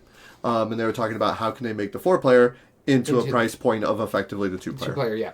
More or less. And again, without causing the massive debate that ensued after that. We're going to leave it probably at that point. Yeah, we'll get into it a little bit later. Stick around if you guys want to talk about what we're talking about after the show. Mm-hmm. So, and we'll get into it. And then if you want more information, just comment down below on YouTube or something like that. Yeah, we'll be happy to respond. Mm-hmm. With that being said, then they open it up to the exhibitor floor. The exhibitor floor is just like every trade show. You have rows of booths and each people talking about their booth. There's a number of people that we talked with, that we got to see, plenty of the publishers that we chatted with. Except for the first day, because Monday it was the hosted media night. Right. Tuesday, Wednesday, Thursday was the floor. Yeah, so Tuesday, Wednesday, Thursday was the floor. You got to talk to just about anybody who's involved in the industry and who bought a booth there. We got to talk to some great people. Just quick shout outs like Inside Up, they were great. Mm-hmm. Underdog Games. Funny story about Inside Up a little bit later. Yep. We got to see some of the new stuff from Play to Z Games, which is a new company that came out. We talked about that in a previous podcast. Amigo, like how I don't think I can list all of them. Well, are we talking about the hosted media or just the floor in general? The floor. All Play, Flat River, Arcane Wonders, Ravensburger. It just, the list goes. Trick or Treat Studios. Speaking of which, we got some information for people about Trick or Treat Studios from walking that floor. Oh, tell them about it. Might as well give out the information. As everybody knows, they're not only just doing the horror side of things, they're also bringing back the classic series. Yep. And so they've already announced and brought out Gold West, which, by the way, looks gorgeous. The new version of Gold West with the Vincent Dutronc Trey Arts, and we were actually talking with the graphic designer for Trick or Treat Studios and explaining to her like she did a really good job with this one because the original copy was really hard for my colorblindness. So, I mean, you and me are the same colorblindness, but different variations. Yeah. Mine was really struggling with that original copy. It very much This is. version is 10 times better. Yeah. I love the board because it looks like a map. Yep. And it actually curves too, a little bit like an old scroll paper. It's really cool. I like that. I loved everything they did about it with the Vincent Dutray art. Right. And now, just for extra clarification, Gold West was originally by Tasty Minstrel Game, which is now defunct. I mean, I guess they make accessories or something, but board game wise, they're now defunct, which is a shame because they used to be a huge company, and very prominent on Kickstarter, and they had a lot of great titles. So we found out that they're also bringing another Tasty Minstrel game back to publish, and most of their Classic 9, we've talked with them, and most of their Classic line, if not all of the Classic line, right now that they've announced is Vincent Dutray art. So if you love his art style, that's going to be it. Yes. The big one is they're bringing back Scoville, which is a game I've been hunting for a while. Our friend Gamehead Geek finally decided to pull the trigger because he had the funds. Picked up a $130 out of print copy of Scoville. Yep. So when I sent them a picture because we saw they had it on their thing, so it's not embargoed. They said if it's out in the open, you can talk about it. Yep. And so I took a picture and sent it to him, and he's like, "Son of a," because it's gonna be better looking just because of the tray. But yeah, looking forward to it. It's a game that I've been wanting to play for a while, especially for where we live in New Mexico. We have a state smell and a state question all about chilies. So yeah, that's right. And one of the funny things too about Trick or Treat Studios, we were talking with one of the guys there, and so they work hand in hand with a lot of these horror companies and all that stuff because they not only do they make games, that's what they were mainly there for, but they make like masks and props and different things that are based off of these IPs. And there were statues. Statues. And they were talking to us about the House of a Thousand Corpses board game. And so they had to... Which is currently on Kickstarter. Which definitely go check out. They were talking to Rob Zombie, who, obviously he's the creator of it, right? And they had to talk with him. And they approached him with the idea. It's like, hey, can we make a board game when they were licensing it out? And he said yes, but his main condition, you must be playing the bad guys. Yes. Hands down. And they were like, okay, cool. Yes, please. So they have made games where you play as the bad guy, but it's usually one versus many. Because Texas Chainsaw Massacre was that way, and I believe Halloween is that way. Yeah, and their version of Texas Chainsaw Massacre, the one that they released, you only play as the good guys. Oh, okay. Yeah, it was the Funko Games one that was you could play the one versus many. Yeah. So yeah, the Halloween is the only one I know for a fact that you do play as the bad guy because one person plays Michael Myers while everybody else is playing the victims, as they call them. The victims, yeah. So that was wild. They were just great people too. Oh yeah, they were fun to talk with. Had a great time. Met the graphic designer of Trick or Treat Studios originally in Media First Look, which we haven't touched upon yet. Right, which we will. There was one booth that I really wanted to go out of my way to talk about. I don't remember the publishing company, but they have a game called Touch It, and they are a Taiwanese-based company. And normally, like a lot of these companies will try and find ways to like call you into the booth, and like normally they'll just wait till you're looking at their product, like, hey, what can I answer about? They're very, very cordial. And this gentleman, he was so great. I didn't catch his name, but he was like, hey, you want to try a game? It takes 1 minute to learn. And he was like, takes 5 seconds to learn. I was like, sure. I was like, I was already on my way back here. Why not? And he hands me a card. He's like, hold this, don't turn it over. I was like, okay. So I'm holding this card in front of me, like so, right? And he was like, feel the back of it. You'll feel the shape. He was like, that's one of these 4 pictures that's on the front of the card. Try and figure out which one it is. So you're feeling the back of the card, and it's embossed, right? Yeah. And it's the outline of like one of the things. And I think mine had like, I don't know, like a torch or whatever. I think he handed me the dungeon one. And as soon as I was like, I think it's this, he was like, check. I turned it over. Sure enough, it was. He was like, cool. So the game is you race to do that. Yeah, it's simple. It's funny, when you were showing it to me, I sucked at the regular cards, but when you gave me the Pokemon cards, I didn't miss a single Pokemon. So they made a pop culture one, which is just random Americana items. They have a marine life one, and then they have a dungeon one, which is like fantasy. Yeah. But they also produce in Taiwan, they produce the Pokemon one. Which they have so a you license feel for the shape there. of the Pokemon. Unfortunately, that can't come to the U.S. yet because they don't have the licenses to play Pokemon games here in the United States. We've talked about them before. They make a Pokemon version in Korea of Splendor and a Pokemon version of like Point Salad, right? And a couple other games out of that. And this is another one that they have. So they're trying to find distribution in the United States. I really hope they do. I fell in love with that game the minute he handed me a card. It was such a friendly person. And if they can get the Pokemon one, why not? This is going to be the next Spot It. Like, really, like, this is so simple of a game. It's hand him a card, you learn how to play the game in 5 seconds. And he was not lying. It would literally just took that little. I had to give him a shout out because I loved that booth. Yeah, no, it was pretty cool. So moving on from the game floor, let's talk about the game nights plus the media first look. Okay. So media first look, we were invited because we were hosting media, and so you basically had about an hour. I think it was 4:30 to 6 o'clock, so an hour and a half to go through the different tables, give you first look. So we met up with Pandasaurus, Thunderworks. I'm trying to think of other games that were in there, but yeah, there was quite a bit in there. You had to just narrow in on what you were looking for, and that is the first time you fell in love with a certain game. I didn't get to play it until the first game night, and so we're gonna give this a quick shout out. I know you just pulled up the picture of it. It was honestly, full disclosure, we love the designer of this game. Yes. We love the company. The designers, and we love the company that they run. So that there's full disclosure, but the game is phenomenal. As soon as I knew about this game, they were the ones who I honed in. I went straight to their booth. This is Fireside Games. We've had Justin DeWitt on the podcast before, but him and his lovely wife, Anne-Marie DeWitt, they are two of just my favorite people. Like, I would take a bullet for those people. Not just in the industry, just favorite people. In general. I love these two. And they're hilarious. They're super high energy. They're very friendly, and they're always welcoming to everybody. So if for no other reason, you should buy every game they've ever made because they deserve the support. And they come out with a small little simple card game called Ultimatch. We'll probably talk about it more later. But it's a cooperative little game. It has numbers 1 through 8, and there's 4 different colors. Or 6 different colors. You have to match them, like Uno style. You can play a green card and get rid of a green card. You can play a 7 and get rid of a 7. But if you combine 2 cards to make it the same thing, like let's say if there's an orange 7 there, and you have a blue 3 and a yellow 4, that makes it a perfect match, then you could do that.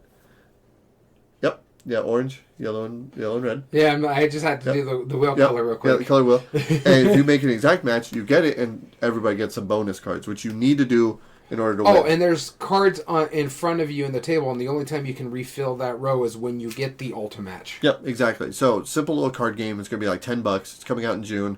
I had a lot of fun with it. So they were the first ones that we visited. Some quick ones. We saw Pandasaurus, saw Beacon Patrol. They announced a new expansion. Courtesans, beautiful like canvas board. This one got you a little excited. Finca is a remake. It uses a Moncala mechanism, and they have beautiful pieces for it. Beautiful art. And then Pinball Haunted House, which I'm so stoked for. Here. Yep. Do we want to talk about it more later? Yep. Okay, cool.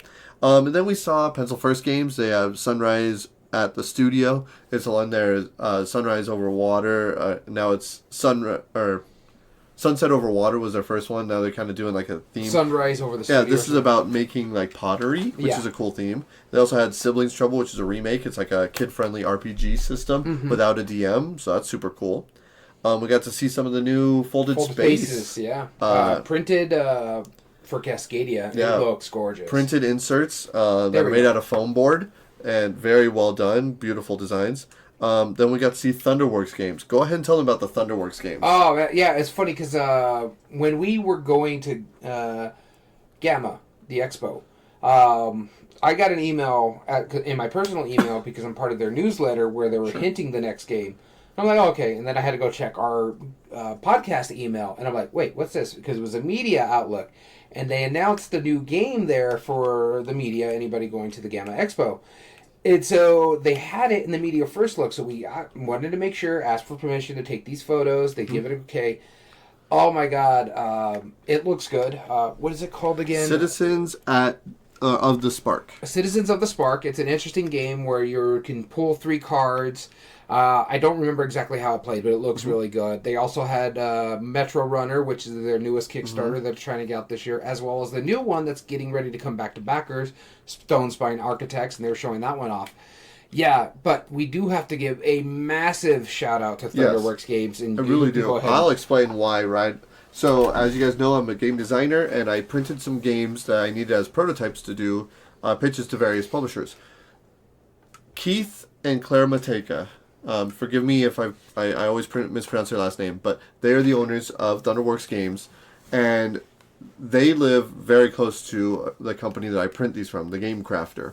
And I reached out to them because of a post that they had made a while back, and they basically said, if you need your stuff from the Game Crafter, we're right next door, we're going to pick up some stuff anyway, like, let us know, and we'll bring it down. And so I reached out, and they were kind enough to pick up my game, because I wasn't going to make it in time, and bring it to them, and I picked it up from them personally. And somebody who does that in the industry for other people, like, they had no vested interest in me getting my games or not. They really didn't. I wasn't showing them my designs. I didn't compensate them financially or anything. I didn't have any standing agreement with them. I don't currently have any designs with them.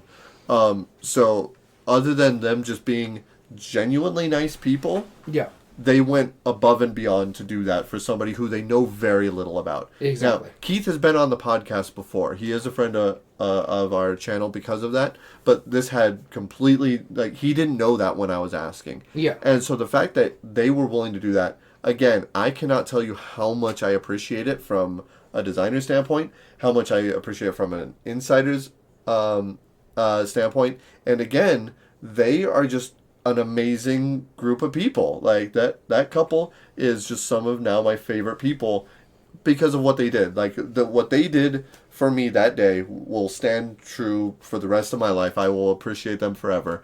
And so I cannot tell you enough. Please go support their stuff. I can only do so much advertise. If you like smaller games, they have Cartographers, great little game. If you like dice games like Splendor or Sagrada, go check out Role Player. If you like any Dungeons and Dragons theme or any role playing games, they have a whole line in the Role Player universe that can go in there. Yeah. And all their games, they even have a really beautiful theme park game called Tenpenny Park. Great system. Beautiful components. Their stuff is just so top notch. Please go show your support and and support them in every way you really can. There it is. I can't get it on the camera properly, but again, even if even if the game isn't your style, you will appreciate what they do. They do go above and beyond. Yeah. But this is getting a little long in the tooth, so we're going to be real quick on the game nights. Go ahead, talk about that one. There's Nunatak from Cosmos Games, which is a new game from King Klenko. We're really excited about that. Beautiful components, like plastic little... You're building like the Ice Temple. From also Cosmos, we played another game called, I think... You played it. I was eating lunch. I think it was like Get the Bank or Get Rich or something like that. It's cooperative Texas Hold'em. Deduction. With deduction. Like, cooperative deduction Texas Hold'em. It makes no sense, but man, was it fun. It was super fun. Pick a Pen from Amigo, where you actually rolled 6-sided dice... In their pins. And their pencils. Each of the sides of the pencil is one of the 6 sides of the dice, and the color of the colored pencil is what you draw that number onto. Pretty dope. Then, I think that's all we need to talk about for the game night itself. Yep. Oh my goodness, the op. They're doing IP-themed Ouija boards. Yeah. That's interesting. What? Beetlejuice and Exorcist, which is the best one. Yeah, super cool. And there's also another company, Rabbit Hole, or 7 Impossible Things. Oh, yeah. And they also have a superhero one that is entirely AR, Panic at Gotham City, where it's all like integrated AR board game systems. It's neat. It's really neat. Super cool. Uses great components. Anyway, I'll stop looking through that. We'll get into that. Those were for the media first look. Game night, we played some games. Our friend Dammit Dom was able to play Aqua. Yep, he liked it. I was able to check out the Ops new game, which blew me through the roof called Gnome Gnome Hollow. Hollow, yeah. Tile placement, worker placement, set collection. Oh, so good. It played really well. And also some of the other stuff that we did, we had meetings with Wise Wizards games, we had meetings with Floodgate games, All Play was another meeting we had. So we made a lot of connections there too, so that helps us. And so I've been sifting through we've both been sifting through our emails. So much stuff, yeah. The last one thing I want to give a shout out for the game nights. I played 2 games on one of the nights. One was Nikojima, which is about hanging cats on a power lines. Oh, that was so good. Really weird. It's a crazy dexterity game from Hachette. But also from Hachette, we played a game called Seaside, which is a game you could play on the beach because it's just wooden tokens in a canvas bag.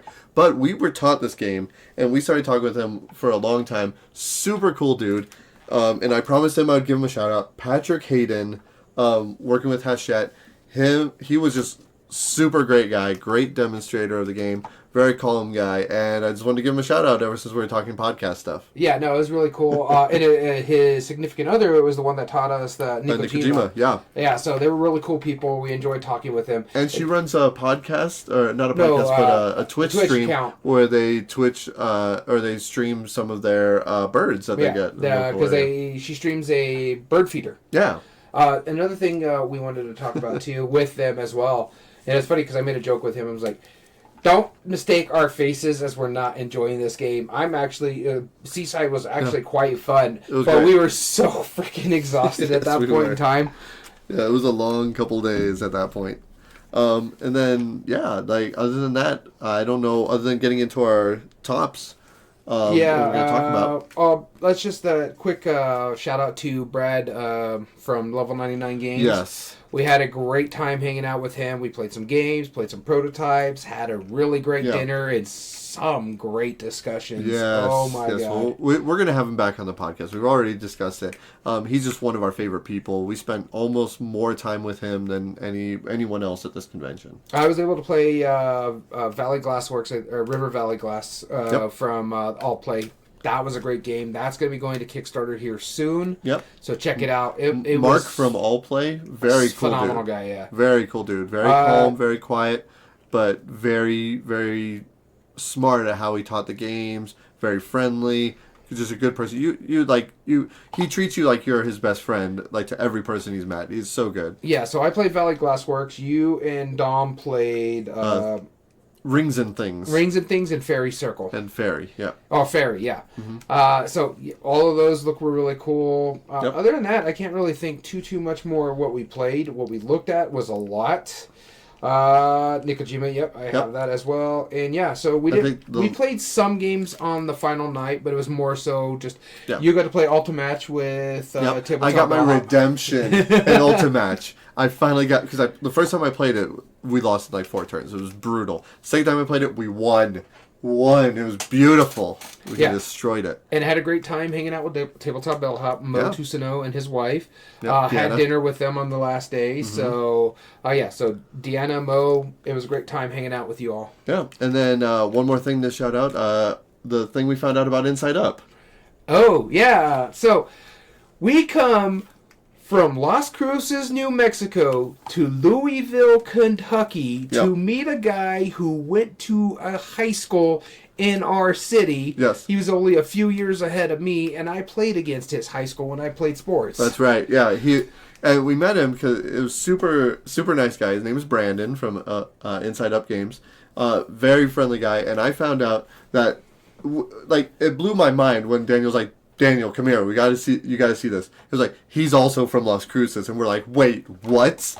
What? And he lives in Albuquerque now, him and his wife. And not only that, he also is one of the members of Blue Peg Pink Peg, a board game review company, which has played matches and reviewed my matches. He was the one who reviewed it from that podcast. What? So we had all these 40 different connections that somehow all collided all at once. It was amazing. Small world. No kidding. No, it was crazy. The fact that we went several hundred miles to find someone from our neighborhood. Yeah. That played one of my games before ever knowing who I am. Yeah. From a company from Seattle. They're the ones who's publishing it. So they met him outside of that. The board gaming world is a small world, Creator Chaos. there's a person that we talk about that we see every time, and she has a different shirt practically every time we go to Gamma. Pandasaurus, Flat River Group. Right. It's funny. It was like, wait, didn't I talk to you when you were over there, but now you're over here, but you were over there. Just different shirts. Yeah. It's hilarious. And you see that a lot in this industry, because there was people that we met that was working for Pandasaurus that are now working for, like I said, Flat River Group, but others that were working for Flat River Group that are now working for Ravensburger. That's right. Yeah, so it's quite interesting how small the industry is encompassing. Yeah. So now that you've heard us rant about the GAMA Expo this year, let's go into some awards per se, some things that we want to really bring out. Before we get into the awards real quick, let's do some quick thank yous real quick. Oh yes, please. So first off, some people, we mentioned it at the top, there was something that's going to be in the change for the YouTube side of things. Mm-hmm. You and me are going to decide to get into reviewing. Yep. We're not going to be real big on it because we don't want to get a pile of obligation to go with the pile of shame that we have already. So we're going to take it slow. We're only going to take so many games to do. We'll still do like reviews and stuff like that. Right. And we're going to be talking, like during our podcast, we'll still have our biases and our opinions and stuff. But during the reviews themselves, we are doing it in our own unique way. Here at Everyday Board Games, we have our 5 criteria that you're very familiar with. We're going to review it based on that. It'll be a 0 to 10 scale. 5 points for me, 5 points from him. 5 points for us, and we'll base each of our 5 criteria and whether we give it a thumbs up or thumbs down, and we're going to call him a Daniel. Mm-hmm. So each game can get 0 to 10 Daniels. 10 would be a perfect score, 0 Daniels will be a 0. And that way we can take our bias out of it. So even if I liked a game a lot, if you disliked it for different reasons, we can take our bias out of it. I don't know if we're going to start exactly with the review copies that we did come back with, but we will start them soon because we told that we were going to do it. There's no timeline obligations. So the first ones that we want to shout out to are in our games. They gave us Time's Up Family Edition as well. We're very excited to try that. The Secret Identity. Secret Identity looks really cool. A big shout out to Brex Parks, which is a smaller company. They have an archaeology, I think it's called Genotype, where you're trying to find out different information about... Holotype. Is it Holotype? Mm-hmm. Okay, yeah, Holotype. And so, yeah, we're looking forward to getting that one, because that looks actually real interesting. Mm-hmm. And again, thank you to Tabletop Bellhop for putting that onto us. Yep. Pandasaurus, big shout out to Raina Medina, who not only took the time for showing us at the Media First Look, also scheduled our meeting. She's like, you guys already know this game, you know this game, let's just take you down the whole line and send us home with a mess of games. Yeah. So that was really cool. Yeah. Huge shout out. Huge shout out for them. Again, Level 99 Games. They did give us a game as well that we're gonna look into. Absolutely. Ghost Galaxy gave us a review copy of a 2-player line or Mind Bug, which is a podcast friend Illuminus keeps mentioning. Now we have a copy. Now we're gonna review it. You want to talk about Eagle Griffin Games, and I think you Eagle Griffin Games. They provided us with a copy of the Sid Saxon Legacy Collections. Sid Saxon. I said Sid Saxon. Sid Saxon Legacy Collections, both red and green, red and blue box, and it was unconditional. But I still want to give them a shout out because I was unable to back the Kickstarter, and from this morning I only found one other video that really talked about them. We want to give them the time of day and really review them.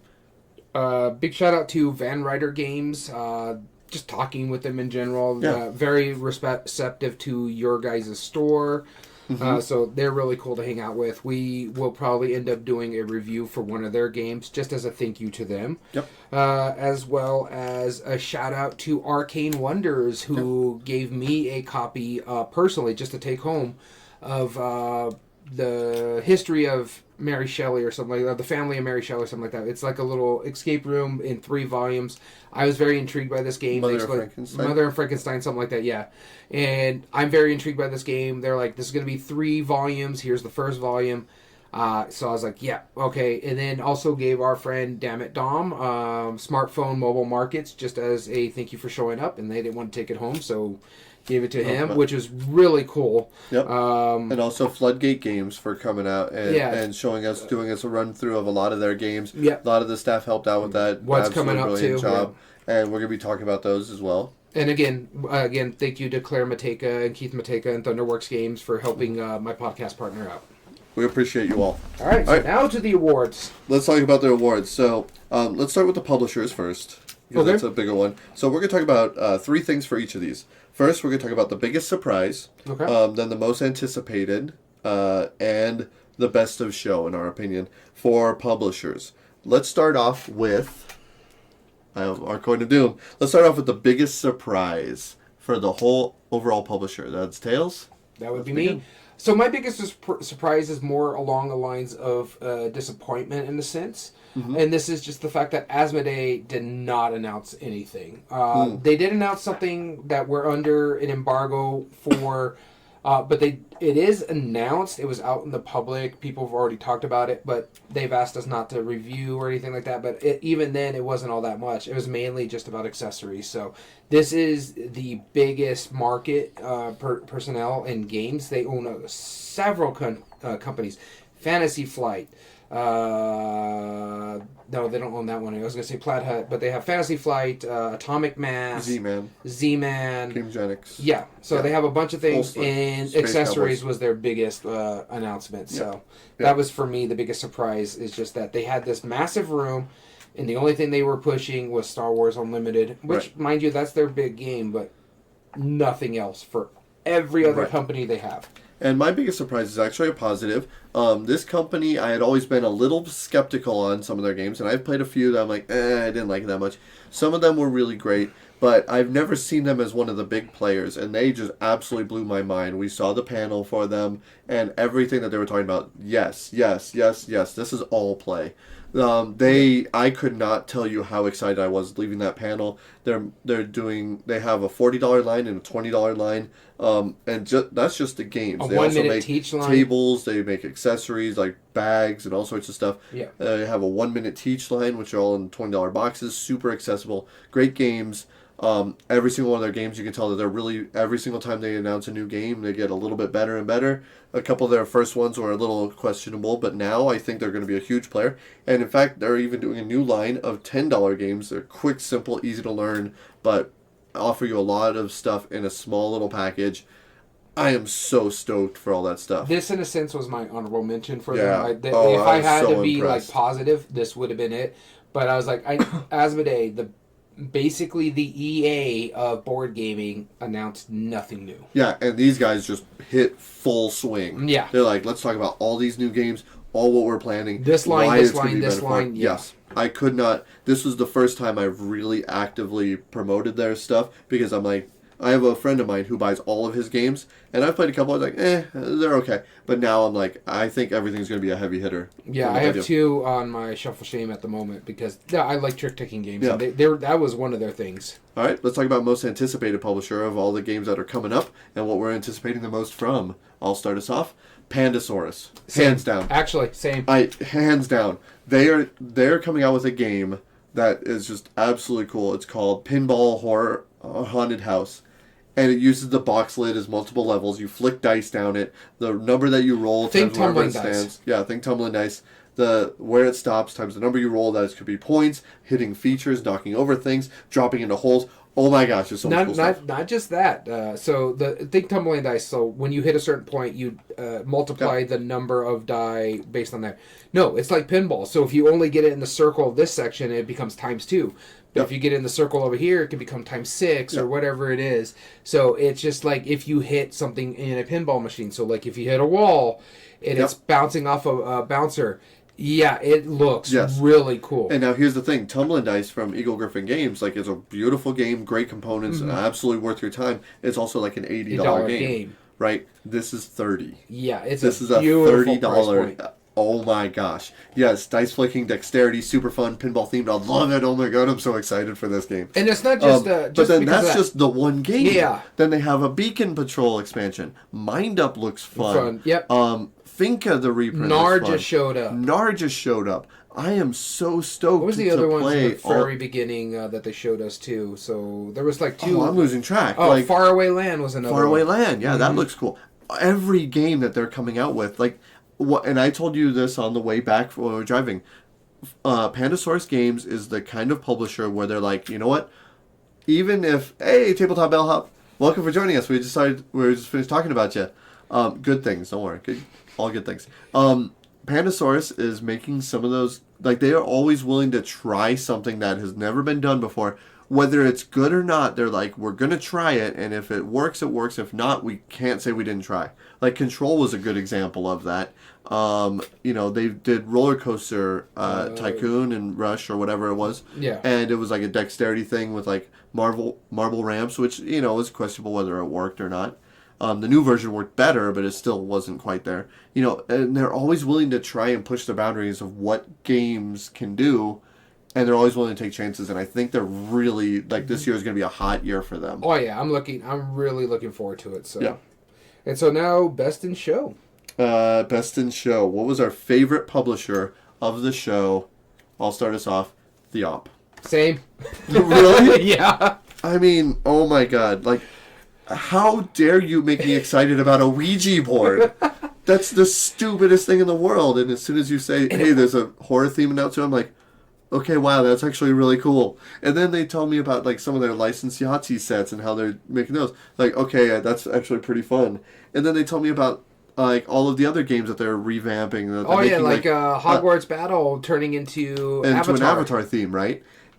But then they start talking about their original games. Aqua looks so banging. Oh, looks good. Gnome Hollow looks good. Mm-hmm. Art Project looks fun. Like, it's even whether they've came out, their original titles, their remakes, their stuff like that. They are really becoming like the top-notch, highest performing publisher in our store, and we just absolutely support their projects. All their stuff looks amazing. Tabletop Bellhop agrees. Aqua Spiel nominee for sure. And Tabletop Bellhop, I don't know if you know how much of a Spiel fans we are at this podcast. And trust me, I'm going to be staring as soon as they announce it. I think it should be coming in the next couple weeks. They're going to be announcing it pretty soon with their nominations. And if that's available for it, I don't see why it couldn't be. Yeah. So yeah, that was my publisher of the year too. Everything you said, everything they talked about, they were really so well good. done. Yeah. All right, so let's go into the individual games, which might come from the publisher, might not. But what was our biggest surprise game of the con? All right, this game should not have been fun. I'm just prefacing it right now. It's such a dumb, simple idea. And we're playing around, and we're about to play it, and it plays quick. And I was like, okay, I'll tolerate it because it's quick. And we played it, and this was the loudest game during the game night. This is Fairy from All Play. It's a $10 game. You hand everybody their scorecard, which they hold on to, and they keep their thumb on their points, which shouldn't work. And then you deal out a single number, and you choose basically if it's going to be higher, lower, in the same category, which is like there's 3 different colors, or one of the 3 cards that are fairies. And if you catch a fairy, it's worth a lot of points. So everyone at the same time, they go 1, 2, 3, or they point down, or they do the equal sign, and then you reveal the next card, and you see what happens. It's high-low. It's high-low. I think it's going to be like the next Happy Salmon. It will be. Oh my god, it plays 10 players really well, and it had those stand-up moments. We had to like move to a small little like serving tray, which was our table, and people were stopping and like looking around as people were just loud riot. For $10, how dare you make a good game out of something that's not that good? So my amazing. Dude. Yeah, my game was one we already just talked about. I got to mess with it a little bit when we were at the media first look. Got to mess with it a little bit at the table. And this is the Ghost Pinball Haunted House, I think is what it's called. I figured this was yours. Yeah. No, it was phenomenal. I really enjoyed this. This is right up my alley. I love Tumbling Dice. It's like my favorite dexterity game. And now you're adding a little pinball theme on it. You're knocking things down. You could fall in a hole and lose your die. It's really cool. It's a riot. It's absolutely a riot. All right. Most anticipated game that's not out yet, but coming up. So this one's going to start with me. I got to play a copy of Gnome Hollow from the Op, as we mentioned earlier. Your most anticipated now? I really enjoyed this one a lot. I got to play it. I like tile placement. I love worker placement. I love all the little puzzly aspect of it. Like, how do I finish this? Okay, now I can go and Tabletop Bellhop says Spiel next year. Yeah, I can go over here and play, try to get a flower that finishes off a ring. I got to respect for everything else. But now I can put a sign here, and so every time I go get there, I get one of those mushrooms. And then the fact that you have to sell mushrooms as high as possible as you can because no one ever can sell at that price again. Mm-hmm. So you're trying to mitigate, which mushrooms am I going to try to work on and when am I going to sell it? Yeah, no, it's good. I liked it a lot. Fun. I love the tile laying aspect of it. Oh, it's so good. I enjoyed it a lot. Gnome Hollow. All right, my anticipated game, and you could probably take a guess which this one is. Ultimatch? No. Oh. I don't know. There's a lot to choose from. With how much I was ranting about it earlier, Gateway Island. Oh, okay, yeah. I'm so stoked for Gateway Island.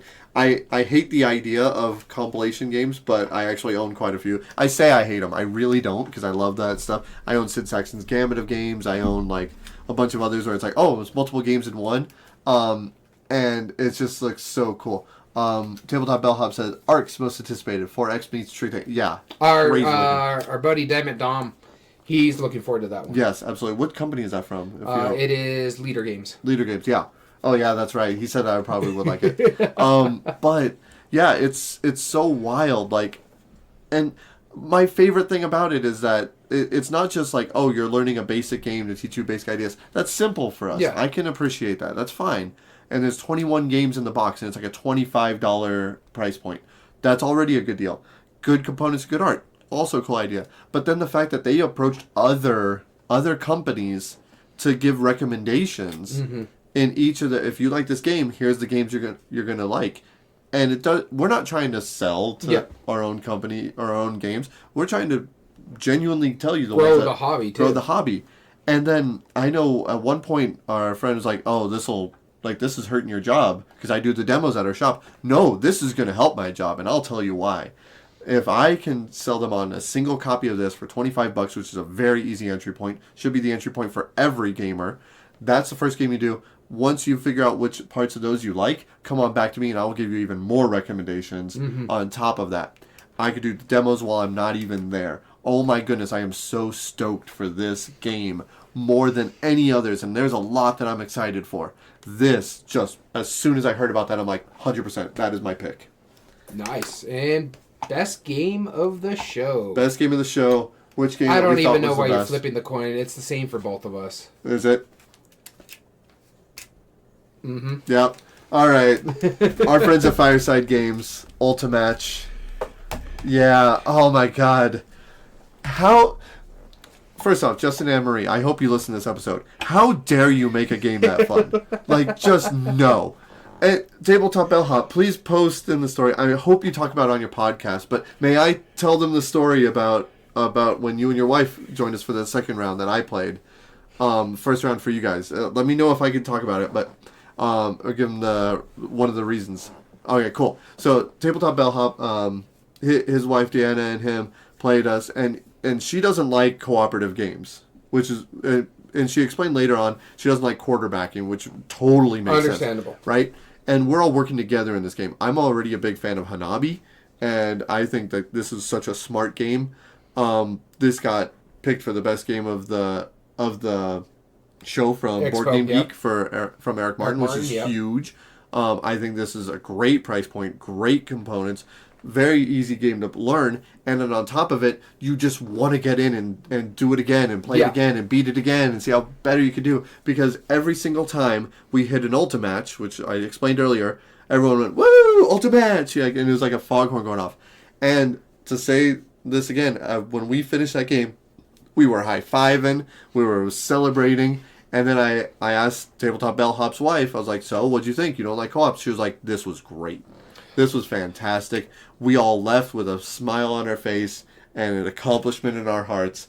Ultimatch, please take this away from me. I'm yeah, no. Yeah, no, I agree with everything you're saying. And then they also mentioned the fact that this game would go down. They host like a game night at a local bar, and they said this will be a great game to take for that, a pub game. So it is such a phenomenal game, and Tabletop Bellhop is saying he came home with a pod person. What's a pod person? Oh yeah, you don't know that movie, so don't worry about it. Okay. It's based on a movie, I'll explain later. But okay. No, it is a fun little co-op, and it's such an easy price point too. At $10, Yeah. I want to pick up several copies because I would have no problem doing Absolutely. this as a giveaway. Absolutely. Yeah. I very much think we should. Let's reach out to them. Yeah, yeah. Let's talk about them because oh my goodness, I cannot tell you enough. Yeah, I how enjoyed much it. I It was enjoyed my it. game of the show. It was phenomenal. Hands It was down. fun. I played it with Dammit Dom, and he went through the roof with this one. And not only just that, like this should say something. This is a very limited time. There's hundreds of games to look at. There's so many opportunities to play all these different games, and I came back and played it twice. Yeah, Like same. I took time out of my that I could be learning about more new games that I'm also excited about, and I'm like, no, I want redemption on this game. Because you sucked at it the first Because time. I was awful the first time, and I was like, I want to try this again and see if it's just me. And man, did we wreck that game! And it felt so good about it. This is gonna be up there. I think realistically, this is something that could be a Spiel nominee. I If really it goes do. in German, yeah. If it does go in German, I think possible, it yeah. very well could be. And I hope there's localizations for elsewhere because I hope this does well for them. It's such a good game. And honestly, all you need to do is localize the rules. It's pretty much self. Yep. All right, so let's end the podcast. It's been a little long in the tooth today. Very much. But we had a lot to talk about, so we appreciate that. So overall impressions, Gamma Expo, what'd you think? Phenomenal. I had a great time. It was weird for me, the fact that we had to go to Louisville for it. It just A little bit. It was strange because it was so close. Mind you, the drive was no different. It was 17 hours to Reno. It was 23 or so hours to Louisville. So yeah. Yeah, slightly more. I'm very happy with it. It converted me to like Louisville, something in Kentucky a little bit more, which I was really biased against. But I just want to give one final shout out to one thing that we did at our show is we started talking to all of our friends at different publishers and retailers and all that stuff. I was like, what do you guys think? Because there was a lot of concern about it. Like, what do you guys think about this show this year? And everyone unanimously agreed. They're like, wholeheartedly, 100% better. 100%. The only complaint I ever heard, and it wasn't just a small gripe, it was that at least in Reno, it was all confined to one area. Yes. Where at this one though, that and the food. There was two gripes. The food choices. Oh yeah, the lunches were dumb. Yeah, so we're not going to get into negative Nancy about it, but yeah, no, it was fun. It was probably I enjoyed this more than the last one I went to, which was back in Reno, because it was just we met with some great people. We had great dinners. Yeah. We hung out with a lot of cool people that we enjoyed hanging out with. It just overall had a great time. It was just fun. Yep. And, but prior to this, I was like, this might be my last Gamma because of the distance, because of the area that it's in, and just because of how it's changing. And this proved me wrong. Yeah. This is, if I can go next year, I'm going next year. Just to see everybody I met, have more fun, and have another great experience because, oh my goodness, that was great. So, overall, thank you, Gamma Expo, for having us. We really do appreciate it, and yeah. Put that in the link, yeah. So we want to give you so much shout out. We want to thank you so much for tuning in. If you ever want to join us on one of our live episodes, like Tabletop Bellhop, Creative Chaos, I3, Taco Maniacs, and there was another one, Sora. War Turtle, Sora. All those, we'd love the live commentary. We love discussion while you guys are chatting with us. And we want to thank you so much. Join us at twitch.tv/everydayboardgames, and you can join us with a live episode. All video re-uploads are found on YouTube under youtube.com/@everydayboardgamespodcast. And if you like what we do, there are 3 things you can do to help us grow on the platform. Subscribe if you're not, like the video, and comment down below and tell us your thoughts on the subject. And if you ever want to contact us directly, whether it's to email us about future video ideas or to enter in possible contests, hint, hint, there might be one soon, or to just say hello, email us at everydayboardgames2020@gmail.com. Don't forget. You're forgetting one. I am forgetting one. Oh, and now we're on Instagram. That's right. Check out our Instagram at everydayboardgames. I know it's been 2 weeks, but come on, it's sitting right there in front of you. It has been 2 weeks. It absolutely has. You're right. All audio versions can be found on most podcast platforms under Everyday Board Games Podcast. This includes Spotify, Google, Amazon Music, Podbean, and Apple. And as always, I've been your host, Daniel. And I've been your host, Daniel. And forgive the tiredness, but thank you for tuning in to Everyday Board Games. And remember, every day is a good day for board gaming.